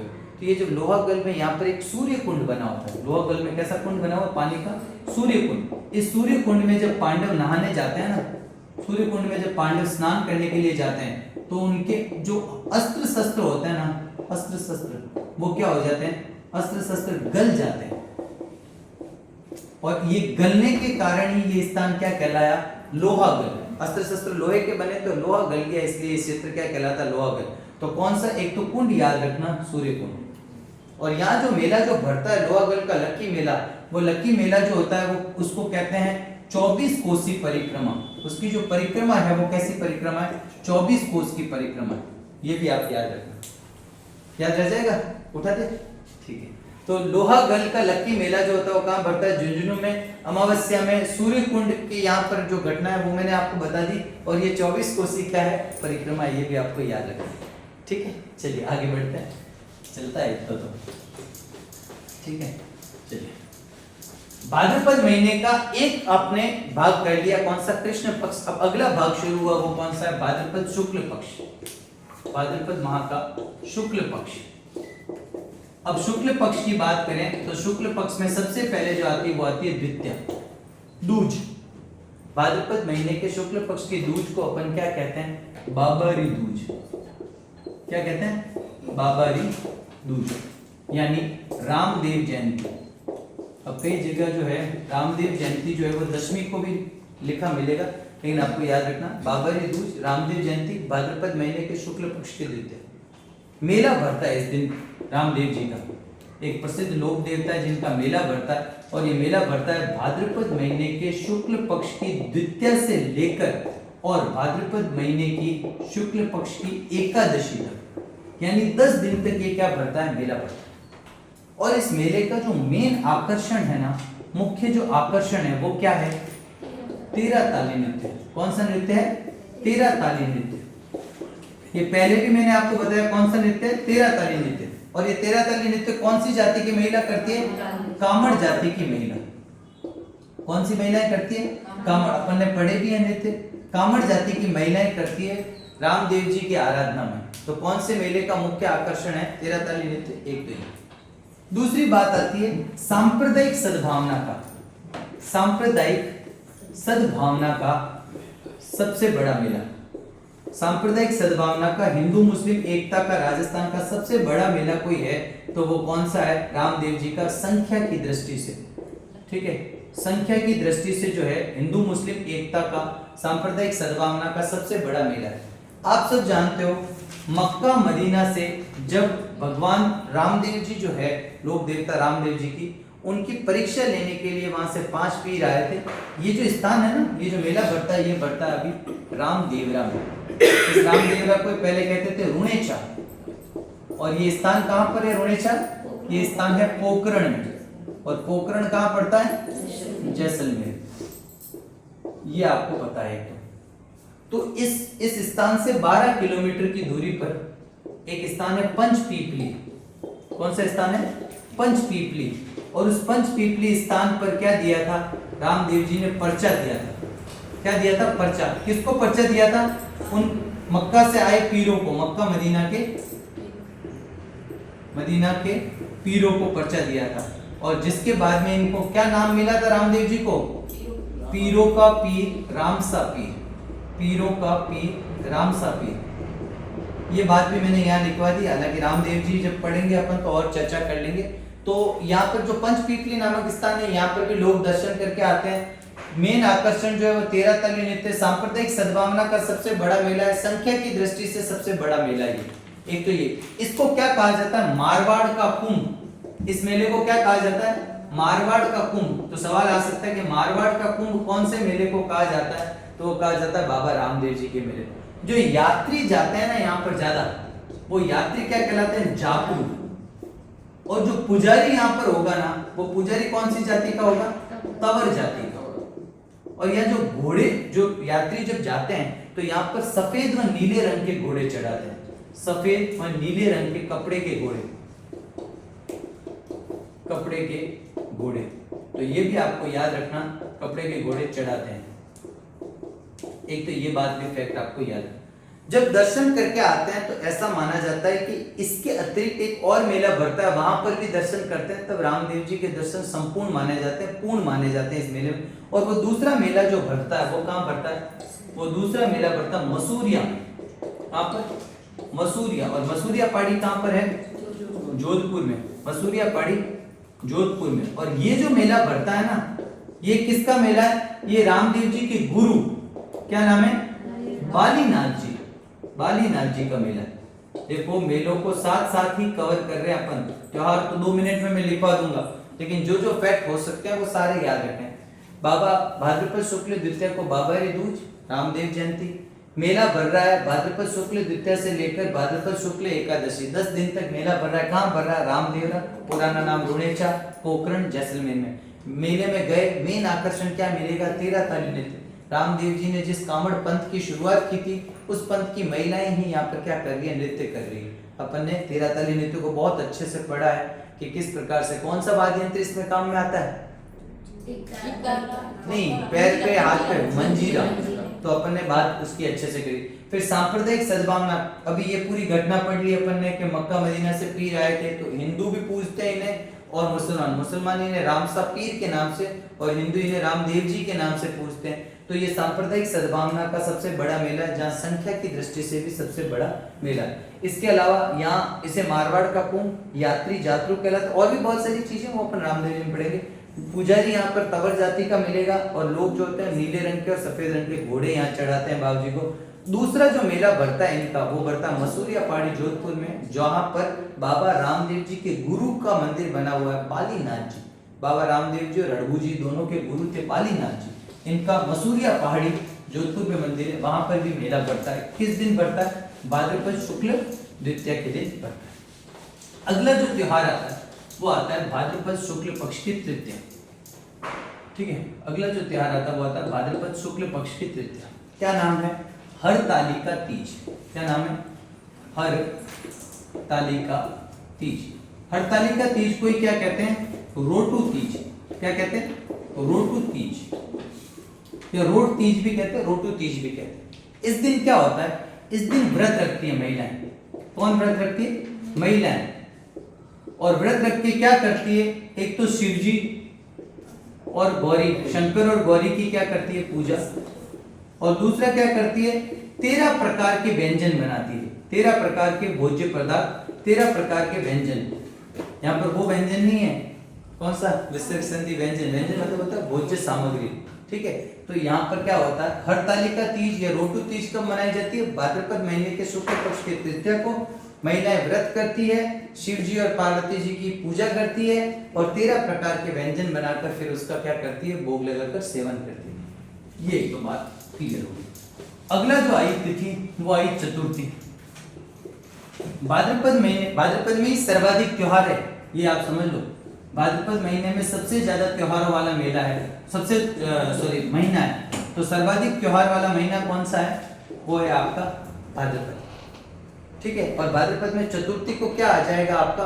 वो आएगा गणेश चतुर्थी। कौन सी चतुर्थी? गणेश चतुर्थी। जिसने लिख लिया है फैक्ट, कोई बात नहीं, कुछ एक्स्ट्रा फैक्ट है आप ऐड करते जाना। गणेश चतुर्थी की बात कर रहे हैं। गणेश चतुर्थी को और क्या कहेंगे यहाँ पर अपन? चतरा चौथ, या फिर इसी को और क्या कहा जाता है? कलंक चतुर्थी। क्या कहते हैं? कलंक चतुर्थी। तो दोनों ही याद रखना आप, चतरा चौथ या कलंक चतुर्थी, इसी को ही कहा जाता है गणेश चतुर्थी। अब गणेश चतुर्थी का जो मेन पर्व है, ये जो पर्व मनाया जाता है गणेश चतुर्थी का मुख्य पर्व, वो भारत स्तर पर, भारत में कहाँ का फेमस है? महाराष्ट्र का। कहाँ का फेमस है? महाराष्ट्र का। गणेश जी का जो त्योहार मनाया जाता है, गणेश जन्मोत्सव मनाया जाता है या गणेश विसर्जन वाला त्योहार मनाया जाता है, ये मेन फेमस भारत में कहाँ का? महाराष्ट्र का। बाल गंगाधर तिलक ने शुरू किया था। किसने? तिलक जी ने। बाल गंगाधर तिलक, लोकमान्य बाल गंगाधर तिलक ने शुरू किया था, और ये भारत स्तर का क्या है? फेमस। राजस्थान में आते हैं तो राजस्थान में सबसे बड़ा जो मेला है गणेश चतुर्थी के दिन, वो कहाँ पड़ता है? राजस्थान में। राजस्थान में पड़ता है आपका रणथंभौर दुर्ग में। रणथंभौर दुर्ग, सवाई माधोपुर। और रणथंभौर दुर्ग में भी कहां पर? त्रिनेत्र गणेश मंदिर। त्रिनेत्र गणेश मंदिर। और त्रिनेत्र गणेश मंदिर कहां पर है? कहां पर है? रणथंभौर में। रणथंभौर, सवाई माधोपुर। इस मंदिर को रणत भवर गणेश मंदिर भी कहते हैं, और इस मंदिर को लेटे हुए गणेश का मंदिर भी कहते हैं। लेटे हुए गणेश का मंदिर भी कहते हैं। एक तो ये बात याद रखना। अब ये मंदिर आए हैं तो ऐसे ही दो तीन चर्चा अपन और कर लेंगे कि और कहां के गणेश मंदिर फेमस है, मैंने बताया भी होगा, दोबारा कर लेंगे। दूसरा, और कहां पर मेला भरता है इस दिन? एक मेला भरता है चुंगी तीर्थ मेला। ये एग्जाम में आया हुआ सवाल है। चुंगी तीर्थ मेला जो है वो कहां भरता है और कब भरता है?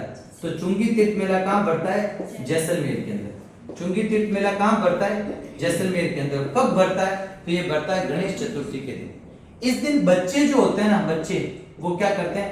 स्वांग रचते हैं। स्कूल के बच्चे जो होते हैं वो क्या बनते हैं? स्वांग। यानी स्वांग का मतलब क्या है? अलग वेशभूषा पहनते हैं, विचित्र वेशभूषा, बैरूपिया वेशभूषा पहनते हैं।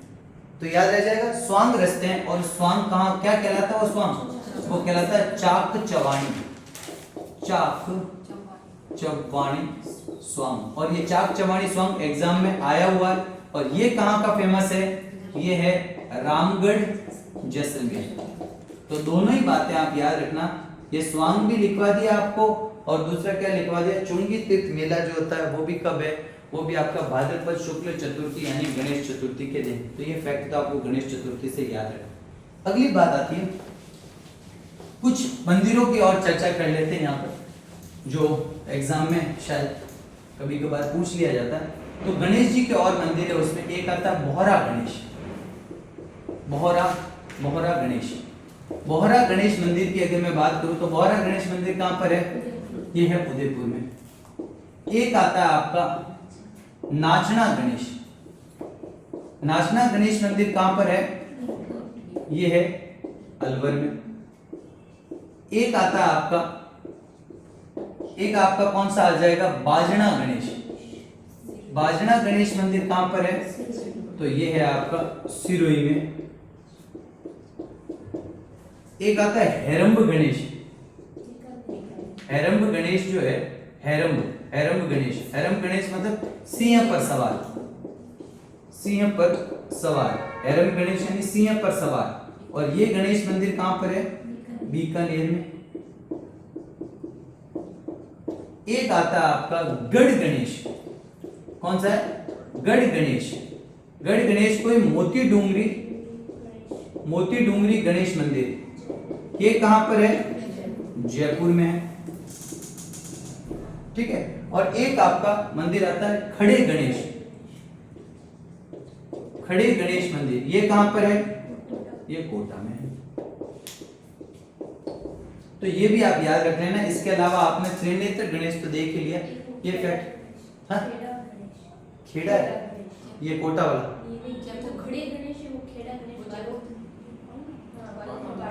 बालोतरा बाड़मेर में, चलो उसको भी अपन देख लेंगे। खेड़ा गणेश नाम है एक, खेड़ा गणेश और आप नोट कर लेना बालोतरा के अंदर, और उसको पॉइंट को अपन चेक कर लेंगे, ठीक है। तो ये अपन इंपॉर्टेंट अपन ने बात है। अब एक मेला आपको याद रखना है जो चतुर्थी और पंचमी दोनों दिन भरता है।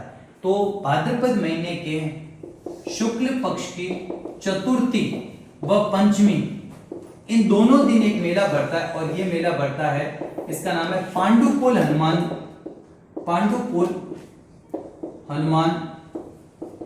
जी का।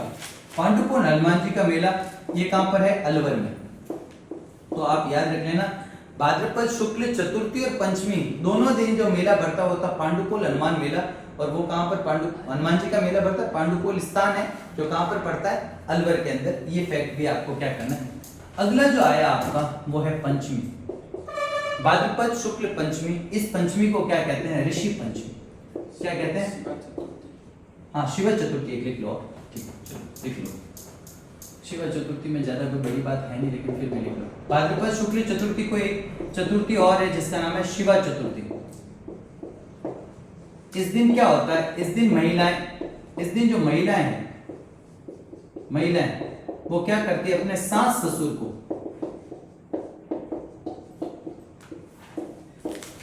ससुर को क्या करती है? एक तो गुड़ घी व नमक वाला भोजन कराती है, उनकी सेवा करती है, ये याद रखना। तो गुड़ घी व नमक वाला भोजन कराती है किसको? सास ससुर को। तो इस चतुर्थी का विशेष है शिव चतुर्थी, बाकी शिव जी की पूजा तो शिव चतुर्थी है तो होगी। तो गणेश चतुर्थी और शिवा चतुर्थी दोनों याद रखना, एक ही दिन पे आपके आएंगे। अगली जो बात आती है वो क्या है? वो है पंचमी। भाद्रपद महीने के शुक्ल पक्ष की पंचमी को हमने क्या बोला है? ऋषि पंचमी। ऋषि पंचमी से क्या क्या फैक्ट है? ऋषि पंचमी से जो पहला फैक्ट है वो फैक्ट क्या है? इस दिन माहेश्वरी समाज अपना रक्षाबंधन, ये एग्जाम में पूछा गया सवाल कि माहेश्वरी समाज अपना रक्षाबंधन कब मनाता है? तो पहला तो आपका हो गया माहेश्वरी समाज का रक्षाबंधन कौन से दिन मनाया जाता है? तो वो मनाया जाता है ऋषि पंचमी। दूसरा, इस दिन किसका? गंगा स्नान का विशेष महत्व है। और भी एक दो दिन है जिसमें गंगा स्नान का विशेष महत्व है। एक इस दिन क्या? गंगा स्नान का विशेष महत्व है। इस दिन अगर गंगा जी का स्नान करते तो बढ़िया माना जाए। इस दिन सप्त ऋषियों की पूजा होती है। सप्त ऋषियों की पूजा। अरुंधति जो ऋषि वशिष्ठ की पत्नी थी, अरुंधति की पूजा। इनको भी जो होता है पति भक्ति की वो कहते हैं, जिंदा मुहूर्त कहते थे उसमें। तो ये आप याद रखें। एक तो सप्त ऋषियों की पूजा होती है, अरुंधति की जो होती है व्रत किया जाता है, उनकी कथा सुनी जाती है, उनकी पूजा की जाती है। एक बृहस्पति की पूजा। तो ये बातें भी आप याद रख लें। माहेश्वरी समाज का रक्षाबंधन है, गंगा स्नान का विशेष महत्व है, सप्त ऋषियों की क्या की जाती है? पूजा। इस दिन व्रत जो रखा जाता है ना, वो व्रत क्यों रखा जाता है? जाने अनजाने में, अगर आपसे या तो अनजाने में कोई पाप हुए हैं, जाने अनजाने में जो पाप होते हैं उन पापों की मुक्ति हेतु। तो जाने अनजाने में जो पाप हुए उन पापों की मुक्ति हेतु जो व्रत रखा जाता है, उस व्रत कब रखा जाता है? व्रत ऋषि पंचमी। यानी कि अनजाने में कुछ गलती हुई, तो अनजाने में बहुत सारी गलती हो जाती है, उसके वो जो पाप हुए उनकी मुक्ति के लिए जो व्रत रखा जाता है वो कब है? ऋषि। एक इस दिन मेला पड़ता है, एक इस दिन क्या पड़ता है? मेला। और मेले का नाम क्या है? भोजन थाली का मेला।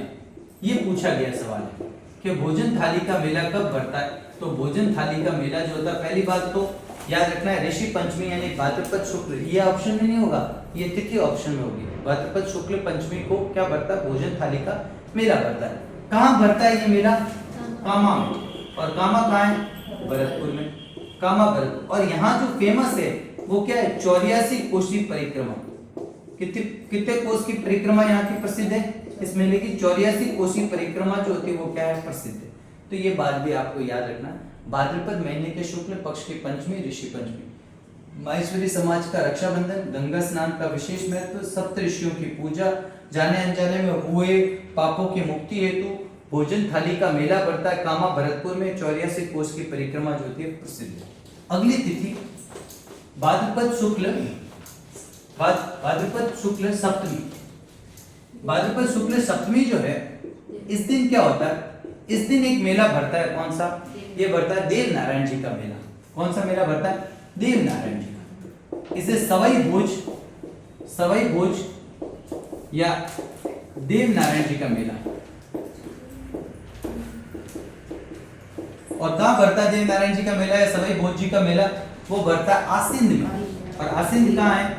आसिंद है भीलवाड़ा। आसिंद भीलवाड़ा। तो ये भी एक फैक्ट याद रख लेना कि आसिंद भीलवाड़ा में देव नारायण जी का मेला। ऐसे याद रख लेना कि राधा अष्टमी से एक दिन पहले, कौन सी अष्टमी से? राधा अष्टमी से एक दिन पहले अगली जो तिथि आती है सवाई भोज या देव नारायण जी का मेला। सवाई भोज देव नारायण जी के पिता का नाम था। ठीक है। अब भाद्रपद शुक्ल अष्टमी, इसको क्या कहा जाता है? इसको कहा जाता है राधा अष्टमी। क्या कहा जाता है? राधा अष्टमी। एक संप्रदाय है जिसका मेला भरता है इस दिन। मेला कहां भरता है? सलेमाबाद में। पहले भी अपन ने पढ़ा है सलेमाबाद। और सलेमाबाद कहां पर है? किशनगढ़ अजमेर में सलेमाबाद स्थान है। कौन सी नदी के किनारे? रूपनगढ़ नदी के किनारे। रूपनगढ़ नदी के किनारे एक स्थान है सलेमाबाद, और किशनगढ़ के पास में ये स्थान पड़ता है। ये निम्बार्क संप्रदाय की पीठ है। कौन से संप्रदाय की? क्या क्या कहते हैं इसको? और तो बताएगा? परशुराम जी ने हाँ ठीक है। संकादिक संप्रदाय, नारद संप्रदाय, हंस संप्रदाय, ठीक है पढ़ा था। नीमावत साध संप्रदाय, ये वही संप्रदाय। तो निम्बार्क संप्रदाय जो है उसकी प्रधान पीठ राजस्थान में कहां पर है? सलेमाबाद। और ये संप्रदाय क्या करता है? राधा व कृष्ण को क्या मानता है? पति पत्नी। राधा और कृष्ण को क्या मानता है? पति पत्नी मानकर उनकी क्या करता है? हाँ, पाशुपत संप्रदाय तो शिव संप्रदाय का हिस्सा है। लकुलिश पाशुपत संप्रदाय का ही नाम लकुलिश संप्रदाय ऋषि लकुलिश द्वारा शुरू किया गया। जो उसकी प्रधान पीठ है आपका जो नागदा में जो मंदिर बना हुआ ना, एकलिंगनाथ जी का मंदिर, वो राजस्थान में पाशुपत या लकुलिश संप्रदाय। लकुलिश उन ऋषि का नाम है। पाशुपत जो संप्रदाय पाशुपत संप्रदाय जिसने शुरू किया ना, उनका नाम था लकुलिश। भगवान शिव जी का शायद 18वां या 13वां रूप कहते हैं लकुलिश महाराज को। तो वो आपको एक तो याद रखना है। ठीक है। तो एक तो आपके पास में यहाँ हो जाएगा कि राधा और कृष्ण जो होता है उनको पति पत्नी के रूप में ये संप्रदाय मानता है, इसलिए राधा अष्टमी के दिन इनका मेला भरता है। एक तो ये बात आपको याद। इसकी और भी फैक्ट मैंने आपको वहां लिखवा रखे हैं, जहां पर ये सलेमाबाद में आपको मैंने लिखवाया निम्बार्क संप्रदाय। इस दिन और क्या होता है? इस दिन एक मेला और बढ़ता है, भृतहरि जी का मेला। किसका? तो दोनों ही याद रख लेना एक साथ ही। एक भृतहरि जी का मेला और दूसरा कौन सा है? दूसरा आपको कौन सा याद रखना था? राधा अष्टमी का मेला। राधा अष्टमी का तो सलेमाबाद में, और भृतहरि जी का जो मेला बढ़ता है वो बढ़ता है भृतहरि अलवर में। कहाँ बढ़ता है? भृतहरि अलवर। क्या विशेष है? उज्जैन के राजा थे, उज्जैन के शासक थे, रानी पिंगला ने क्या दिया था? धोखा। पूरी कहानी एक बार सुन लेंगे फटाफट। ये एक तो दो बात याद रखनी। और मेन क्या है, इस मेले का उपनाम क्या है? उपनाम क्या है? इससे मत्स्य, ये कौन सा प्रदेश है? मत्स्य प्रदेश आता अलवर भरतपुर। तो मत्स्य प्रदेश का सबसे बड़ा मेला, मत्स्य प्रदेश का सबसे बड़ा मेला। तो मत्स्य प्रदेश का सबसे बड़ा मेला कौन सा है? भृतहरि जी का मेला। एक तो ये याद रखना। दूसरा याद रखना कनपट्टे साधुओं का कुंभ। कनपट्टे साधुओं का कुंभ कहा जाता है। कौन से मेले को कनपट्टे साधुओं का कुंभ कहते हैं? भृतहरि जी की जो गुफाएं है ना, दो जगह याद रखना। भृतहरि जी की गुफा एक तो है पुष्कर में, पुष्कर कहाँ है? अजमेर में। बगीरा गुफा, बगीरा में, ठीक है। और दूसरी है माउंट आबू, आबू सिरोही में। तो ये दोनों भी आप भृतहरि जी से याद है। क्या था भृतहरि जी उज्जैन, हाँ नहीं मैं राजस्थान की बात कर रहा हूँ, ठीक है। ऐसे तो उज्जैन के हैं तो वहां पे भी होगी इनकी पक्का। राजस्थान में इनकी दो गुफाओं की चर्चा कर रहा हूँ। भृतहरि जी जो है वो उज्जैन के राजा थे, और ये उज्जैन के राजा थे, अपनी पत्नी से बहुत प्रेम कर रहे थे, सब कुछ अच्छा चल रहा था। कहते हैं एक बार इनको कोई ऋषि के वहां गए, कोई ऋषि आए इनके यहाँ, उन्होंने एक इनको जादुई फल दिया था कि जिसको खाने से जो है वो अगला वाला व्यक्ति अमर हो जाएगा। तो भृतहरि जी ने सोचा कि ये फल मैं अमर होकर क्या करूंगा, मैं मेरी पत्नी पिंगला को दे देता हूँ। तो ये फल उनको पिंगला को दिए। पिंगला किसी और से प्रेम करती थी, तो वो फल जो है उसी दरबार में जिससे प्रेम करती थी पिंगला ने वो फल सोचा कि मैं खा के क्या करूंगी, जिससे मैं प्रेम करती हूँ उसको दे देती हूँ। वो फल, वो जो आदमी है वो राजा का क्या था, बहुत भृतहरि जी का बहुत खास आदमी था। वो भृतहरि जी के पास आया कि साहब एक फल है, ये आप अगर जिमोगे तो आप अमर हो। भृतहरि जी देखे घूम के मेरे पास ही आ गए। फिर भृतहरि जी ने जब पता लगाया तो उनका मोह भंग हो गया कि किसके लिए जीवन है। फिर उन्होंने साधु के रूप में, ऐसी कहानी प्रचलित है, जनश्रुति कितनी से कितनी गलत। तो भृतहरि जी जो है वो साधु के रूप में, तो इनका जो बाद में जो कार्य स्थल रहा वो कौन सा रहा, अलवर का ये भृतहरि वाला क्षेत्र, जो अलवर का आपका सरिस्का वन्यजीव अभ्यारण्य है उसका क्षेत्र। तो याद रखना, एक तो ये मत्स्य प्रदेश का सबसे बड़ा मेला है, और एक कनपट्टे साधुओं का, इसको क्या कहते हैं, कुंभ कहते हैं, भृतहरि जी की गुफा है। ये कब कब भरेगा, राधा अष्टमी के दिन ही, मतलब दो मेले हो गए राधा अष्टमी के दिन। एक तो राधा अष्टमी का खुद का मेला, वो कहाँ पड़ता है, सलेमाबाद में, और एक इस दिन भृतहरि जी का। इससे एक दिन पहले सप्तमी में किसका मेला भर रहा है, देव नारायण जी का। थोड़ा कनेक्ट करके याद रखोगे तो याद है। अगली तिथि आती है दशमी। वैसे नवमी में भी एक मेला लिख लो, ठीक है, तीन याद रह जाएगा। फत्ता जी का, फत्ता जी का मेला कहाँ पड़ता है, जालोर में, सातू गांव। तो ये भी याद रख लेना, सातू गांव जालोर। तो 3-4 आप एक साथ कनेक्ट करके याद रख सकते हो। देव नारायण जी का, अगले सप्तमी को देव नारायण जी का, अष्टमी को एक तो राधा अष्टमी का सलेमाबाद और एक भृतहरि जी का, और नवमी को किसका है, वो है आपका फत्ता जी का मेला, जो गांव पड़ता है साथू गांव जालोर में नवमी। फिर अपने मेन मुद्दे पर आ जाते हैं दशमी। इस दशमी को क्या कहते हैं, एक तो तेजा दशमी, एक इस दिन आता है विश्वकर्मा जयंती, विश्वकर्मा जयंती, और एक इस दिन और क्या आता है, खेजड़ली, खेजड़ली दिवस, खेजड़ली घटना, ठीक है। तीनों ही चीज आप देखो, एक तो है भाद्रपद महीने के शुक्ल पक्ष की दशमी को तेजा दशमी है, विश्वकर्मा जयंती और खेजड़ली मेला जो है वो भी यहाँ पर भरेगा। सबसे पहले बात कर लेते हैं अपन तेजा दशमी के फैक्ट। तेजा दशमी के क्या फैक्ट है, इनका तेजा जी का जो मेला भरता है, तेजा जी पशु मेला, इस दिन किसका मेला भरता है, तेजा जी का। और तेजा जी पशु मेला कहाँ भरता है, पर्वतसर में, नागौर। वर्तमान में तो डीडवाना कुचामन में, लेकिन अभी अपन नवीन जिलों के हिसाब से नहीं पढ़ रहे, अभी वही पढ़ रहे हैं। तो तेजा जी पशु मेला पर्वतसर नागौर के अंदर बढ़ता है। इसकी विशेषता क्या, एक विशेषता है इसकी, राजस्थान सरकार का आय की दृष्टि से, रेवेन्यू की दृष्टि से सबसे बड़ा मेला, आय की दृष्टि से बड़ा, सबसे बड़ा। अगर आपसे पूछे कि राजस्थान सरकार की सबसे ज्यादा रेवेन्यू कलेक्ट करने वाला पशु मेला कौन सा है, तो वो आपका एनिमल फेयर कौन सा हो जाएगा, आपका मेला हो जाएगा तेजा जी पशु मेला। इसका आयोजन राज्य सरकार द्वारा करवाया जाता है, बहुत फेमस।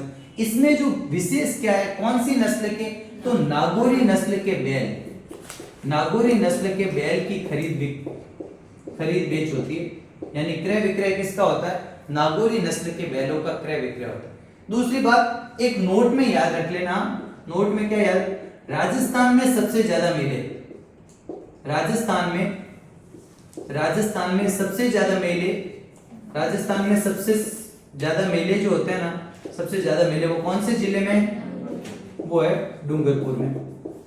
राजस्थान में सबसे ज्यादा मेले कहाँ है, डूंगरपुर में, लगभग 21 मेले बताते हैं। राजस्थान में सबसे ज्यादा पशु मेले, राजस्थान में सबसे अधिक पशु मेले जो है, पशु मेले, सबसे अधिक पशु मेले की बात करें तो वो कहां पर है, वो है नागौर में, नागौर में। और नागौर के पशु मेलों में साथ साथ में वहां का मिर्ची बाजार जो है वो भी आकर्षण का केंद्र है, ये भी आप याद रख लेना। कि नागौर के मेलों में पशुओं के साथ साथ मिर्ची बाजार जो है वो भी वहां के मेलों का आकर्षण है। ठीक है, एक याद रखना, राज्य सरकार द्वारा 10 राज्य स्तरीय मेले करवाए जाते हैं। राज्य स्तरीय यानी कि स्टेट लेवल पशु मेलों का आयोजन होता है। तो राजस्थान सरकार द्वारा 10 राज्य स्तरीय पशु मेलों का आयोजन, तो ये फैक्ट सारे याद रखना है। दोबारा बोल रहा हूँ, तेजा जी का पशु मेला कहाँ पर बढ़ता है? परबतसर में। परबतसर कहाँ है? नागौर में। राजस्थान सरकार में आय की दृष्टि से सबसे बड़ा मेला यही है। नागौरी नस्ल के बैलों के खरीद बेच के लिए प्रमुख स्थान है। राजस्थान में सबसे ज्यादा मेले जो बढ़ते हैं वो डूंगरपुर में बढ़ते हैं, ओवरऑल 21 मेले। राजस्थान में सबसे ज्यादा पशु मेले नागौर में बढ़ते हैं। पशुओं के अतिरिक्त यहाँ का मिर्ची बाजार भी आकर्षण का केंद्र है। राज्य सरकार द्वारा राजस्थान में कितने पशु मेलों का आयोजन कराया जाता है जो राज्य स्तर के हैं, स्टेट लेवल के हैं? तो वो कौन से हो जाएंगे? 10 मेलों का आयोजन जो है वो करवाया। तो ये बात भी आपको क्या करना, ये फैक्ट है जो याद रखना है। अपन भाद्रपद पढ़ के फिर थोड़ा सा ब्रेक लेंगे, तो भाद्रपद महीने के त्योहार पढ़ के छोटा सा ब्रेक ले लेंगे। फिर आता है भाद्रपद के जो इस दशमी का 1-2 त्योहार और रह गया, उसमें एक था विश्वकर्मा जयंती। कौन सा था? विश्वकर्मा जयंती। विश्वकर्मा जयंती से ये याद रखना, जो जांगीर समाज है, जो सुथार समाज है, जांगीर समाज इस दिन क्या करता है? विश्वकर्मा जी की पूजा करता है, और साथ ही साथ इस दिन इस दिन यंत्र और औजारों, तंत्र आ गया, राजतंत्र पढ़ के तंत्र ज्यादा आ रहा है। ठीक है, इस दिन यंत्र और औजारों की पूजा होती है। कौन से समाज द्वारा? जांगीर समाज। तो ये याद रख लेना छोटा सा कि विश्वकर्मा जयंती कब मनाई जाती है? भाद्रपद के शुक्ल पक्ष की दशमी। जांगीर समाज, सुतार समाज जो है वो यंत्रों और औजारों के इस दिन क्या करता है? पूजा करता है। ये एक तो याद रखें। एक चीज इस दिन और थी, वो क्या था आपका? खेजड़ली मेला। खेजड़ली मेला भी किस दिन बढ़ता है? भाद्रपद माह के शुक्ल पक्ष की दशमी को। और ये मेला विशेष क्यों है? ये विश्व का एकमात्र वृक्ष या पर्यावरण मेला है। राजस्थान का ही नहीं बल्कि विश्व का एकमात्र वृक्ष मेला या पर्यावरण मेला किसे कहा जाता है? खेजड़ली मेले को। सब जानते हैं कहां पर बढ़ता है, तो खेजड़ली गांव जोधपुर के अंदर ये मेला जो है वो बढ़ता है। एक अपन सब जानते हैं खेजड़ली दिवस कब आता है, तो खेजड़ली दिवस मनाया जाता है 12 सितंबर को। एक अपन सब जानते हैं कि पर्यावरण संरक्षण के लिए कौन सा पुरस्कार दिया जाता है? अमृता देवी पुरस्कार। अमृता देवी ने जो खेजड़ी वृक्ष के लिए जो बलिदान दिया था अभय सिंह के समय 1730 में, उस बलिदान की स्मृति में प्रतिवर्ष भाद्रपद शुक्ल दशमी को विश्व का एकमात्र वृक्ष मेले का आयोजन या पर्यावरण मेले का आयोजन कहाँ किया जाता है? जोधपुर के खेजड़ली ग्राम के अंदर। और खेजड़ली दिवस तिथि के डेट के अकॉर्डिंग बात करें तो 12 सितंबर को मनाया जाता है। इस दिन जो है वो पर्यावरण के क्षेत्र में अच्छा कार्य करने वालों को अमृता देवी पुरस्कार, मैंने आपको बोला भी था, वर्ष 2022 से लेकर 25 तक के अमृता देवी पुरस्कार किस किस को मिले, अलग से एक आप देख लेना। ठीक, चलिए आगे बढ़ते। इसके बाद में आपका आया एकादशी। भाद्रपद महीने के शुक्ल पक्ष की एकादशी। क्या कहते हैं इसे कहते हैं देव जूलनी एकादशी। इसे कहते हैं जल जूलनी एकादशी।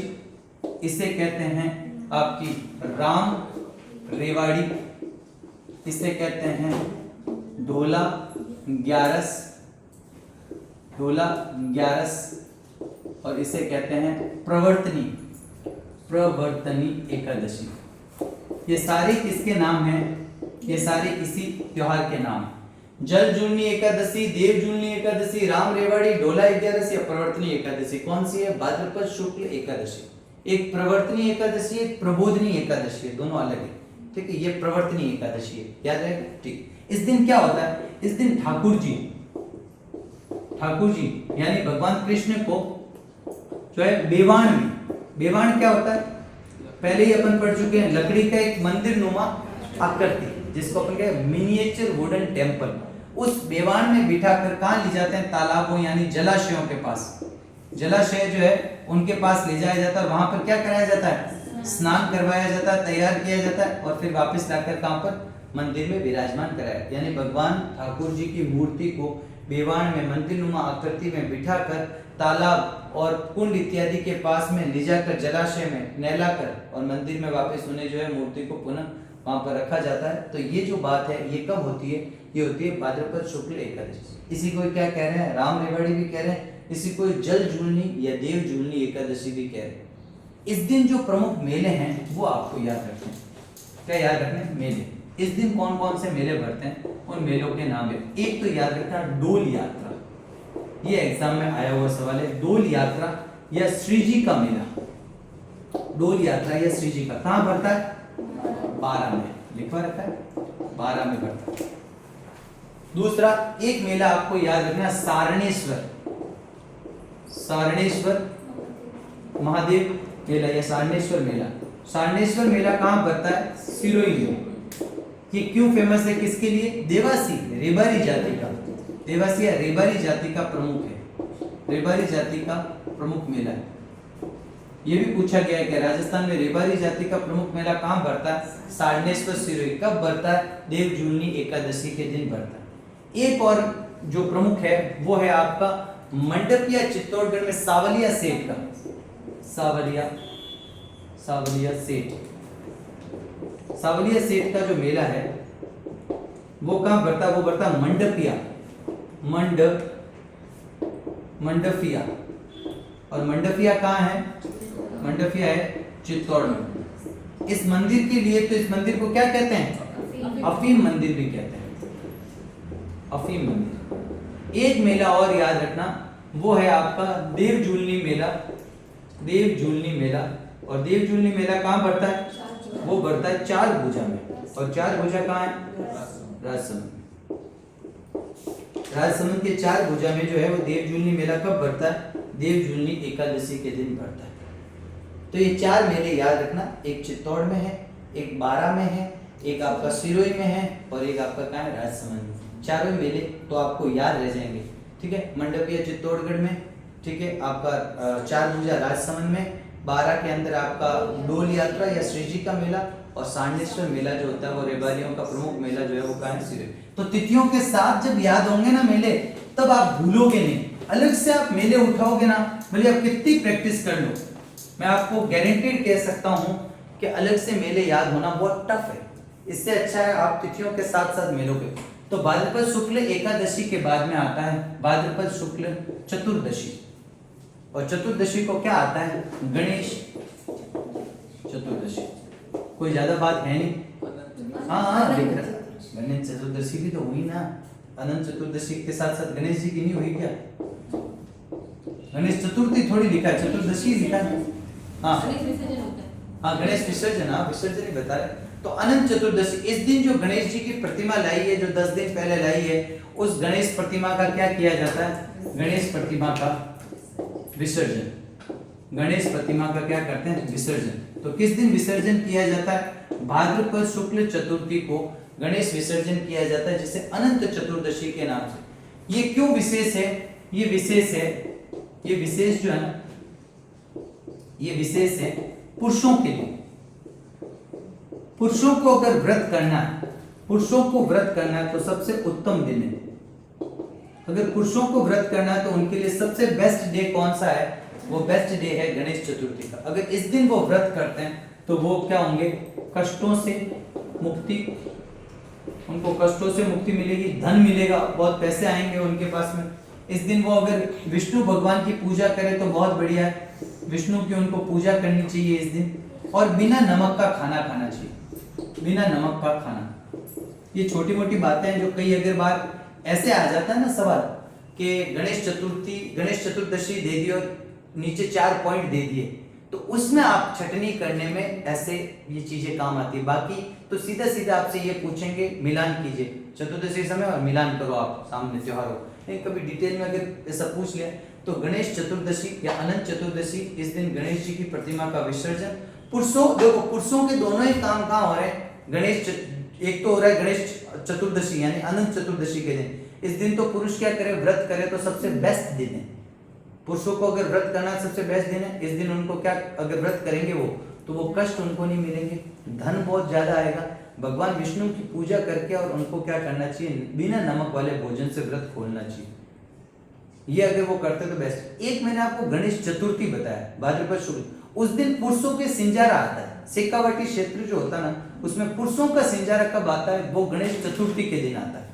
ये भी आपको पता है। महिलाओं के सिंजारा आता है छोटी तीज के दिन, पुरुषों के आता है वो कब आता है, आपका गणेश चतुर्थी के दिन शेखावाटी क्षेत्र में पुरुषों का सिंजारा। ये भी बात अपनी कंप्लीट। और लास्ट एंड फाइनल आपका जो भाद्रपद जो है उसका अंतिम दिन जो होता है वो क्या, किसी महीने का लास्ट दिन क्या होगा, पूर्णिमा। तो भाद्रपद पूर्णिमा जो है उस दिन क्या होता है साहब, श्राद्ध पक्ष प्रारंभ हो जाता है। कौन सा पक्ष, तो श्राद्ध पक्ष क्या हो गया प्रारंभ। अब श्राद्ध पक्ष के बारे में और डिटेल में अपन चर्चा करेंगे। उससे पहले भाद्रपद महीने में एक त्योहार और याद रखना है। भाद्रपद माह में क्या होता है, भाद्रपद माह में हेड़े की परिक्रमा, ये इंपॉर्टेंट है। रिसेंट ईयर के एग्जाम में सवाल आया कि हेड़े की परिक्रमा का संबंध कहां से, तो हेड़े की परिक्रमा निकालते हैं सर जयपुर में। और कब निकालते हैं, भाद्रपद महीने में निकालते हैं। और ये कहां से कहां तक जाती है, ये पुराना घाट से, जयपुर का जो पुराना घाट है वहां से लेकर गोपाल मंदिर तक, कितनी, 6 कोसी परिक्रमा। वेरी गुड, 6 कोसी परिक्रमा है ये प्रसिद्ध। मैंने अभी आपको 24 कोसी परिक्रमा बताई जब मैंने आपको क्या बताया, लोहागल का लक्की मेला, मैंने कामा भरतपुर का भोजन थाली मेला, 84 कोसी परिक्रमा। और 6 कोसी जो है वो परिक्रमा कहाँ की है, हेड़े की परिक्रमा। क्या होता है यहाँ पर कि जो अग्रवाल समाज होता है वो इस दिन राधा और गोपाल को सोने की चांदी की पालकियों में बिठाकर और सोने और चांदी से सजाकर और लेकर जाते हैं। 6 कोस की परिक्रमा चलती है। इस परिक्रमा पुलिस बल पूरा हाईली तैनात रहता है क्योंकि बहुत सारा इसमें कीमती हीरे जवाहरात से मूर्तियों के और वो साज सज्जा जो की जाती है, इस वजह से तो अग्रवाल समाज द्वारा ये मेनली किया जाता है। और हेड़े की परिक्रमा इसको कहा जाता है। जयपुर में पुराना घाट स्थान से लेकर और जयपुर के गोपाल मंदिर तक वहां पर ये ले जाई जाती है 6 कोसी परिक्रमा। ठीक है, अभी एक ब्रेक लेते हैं।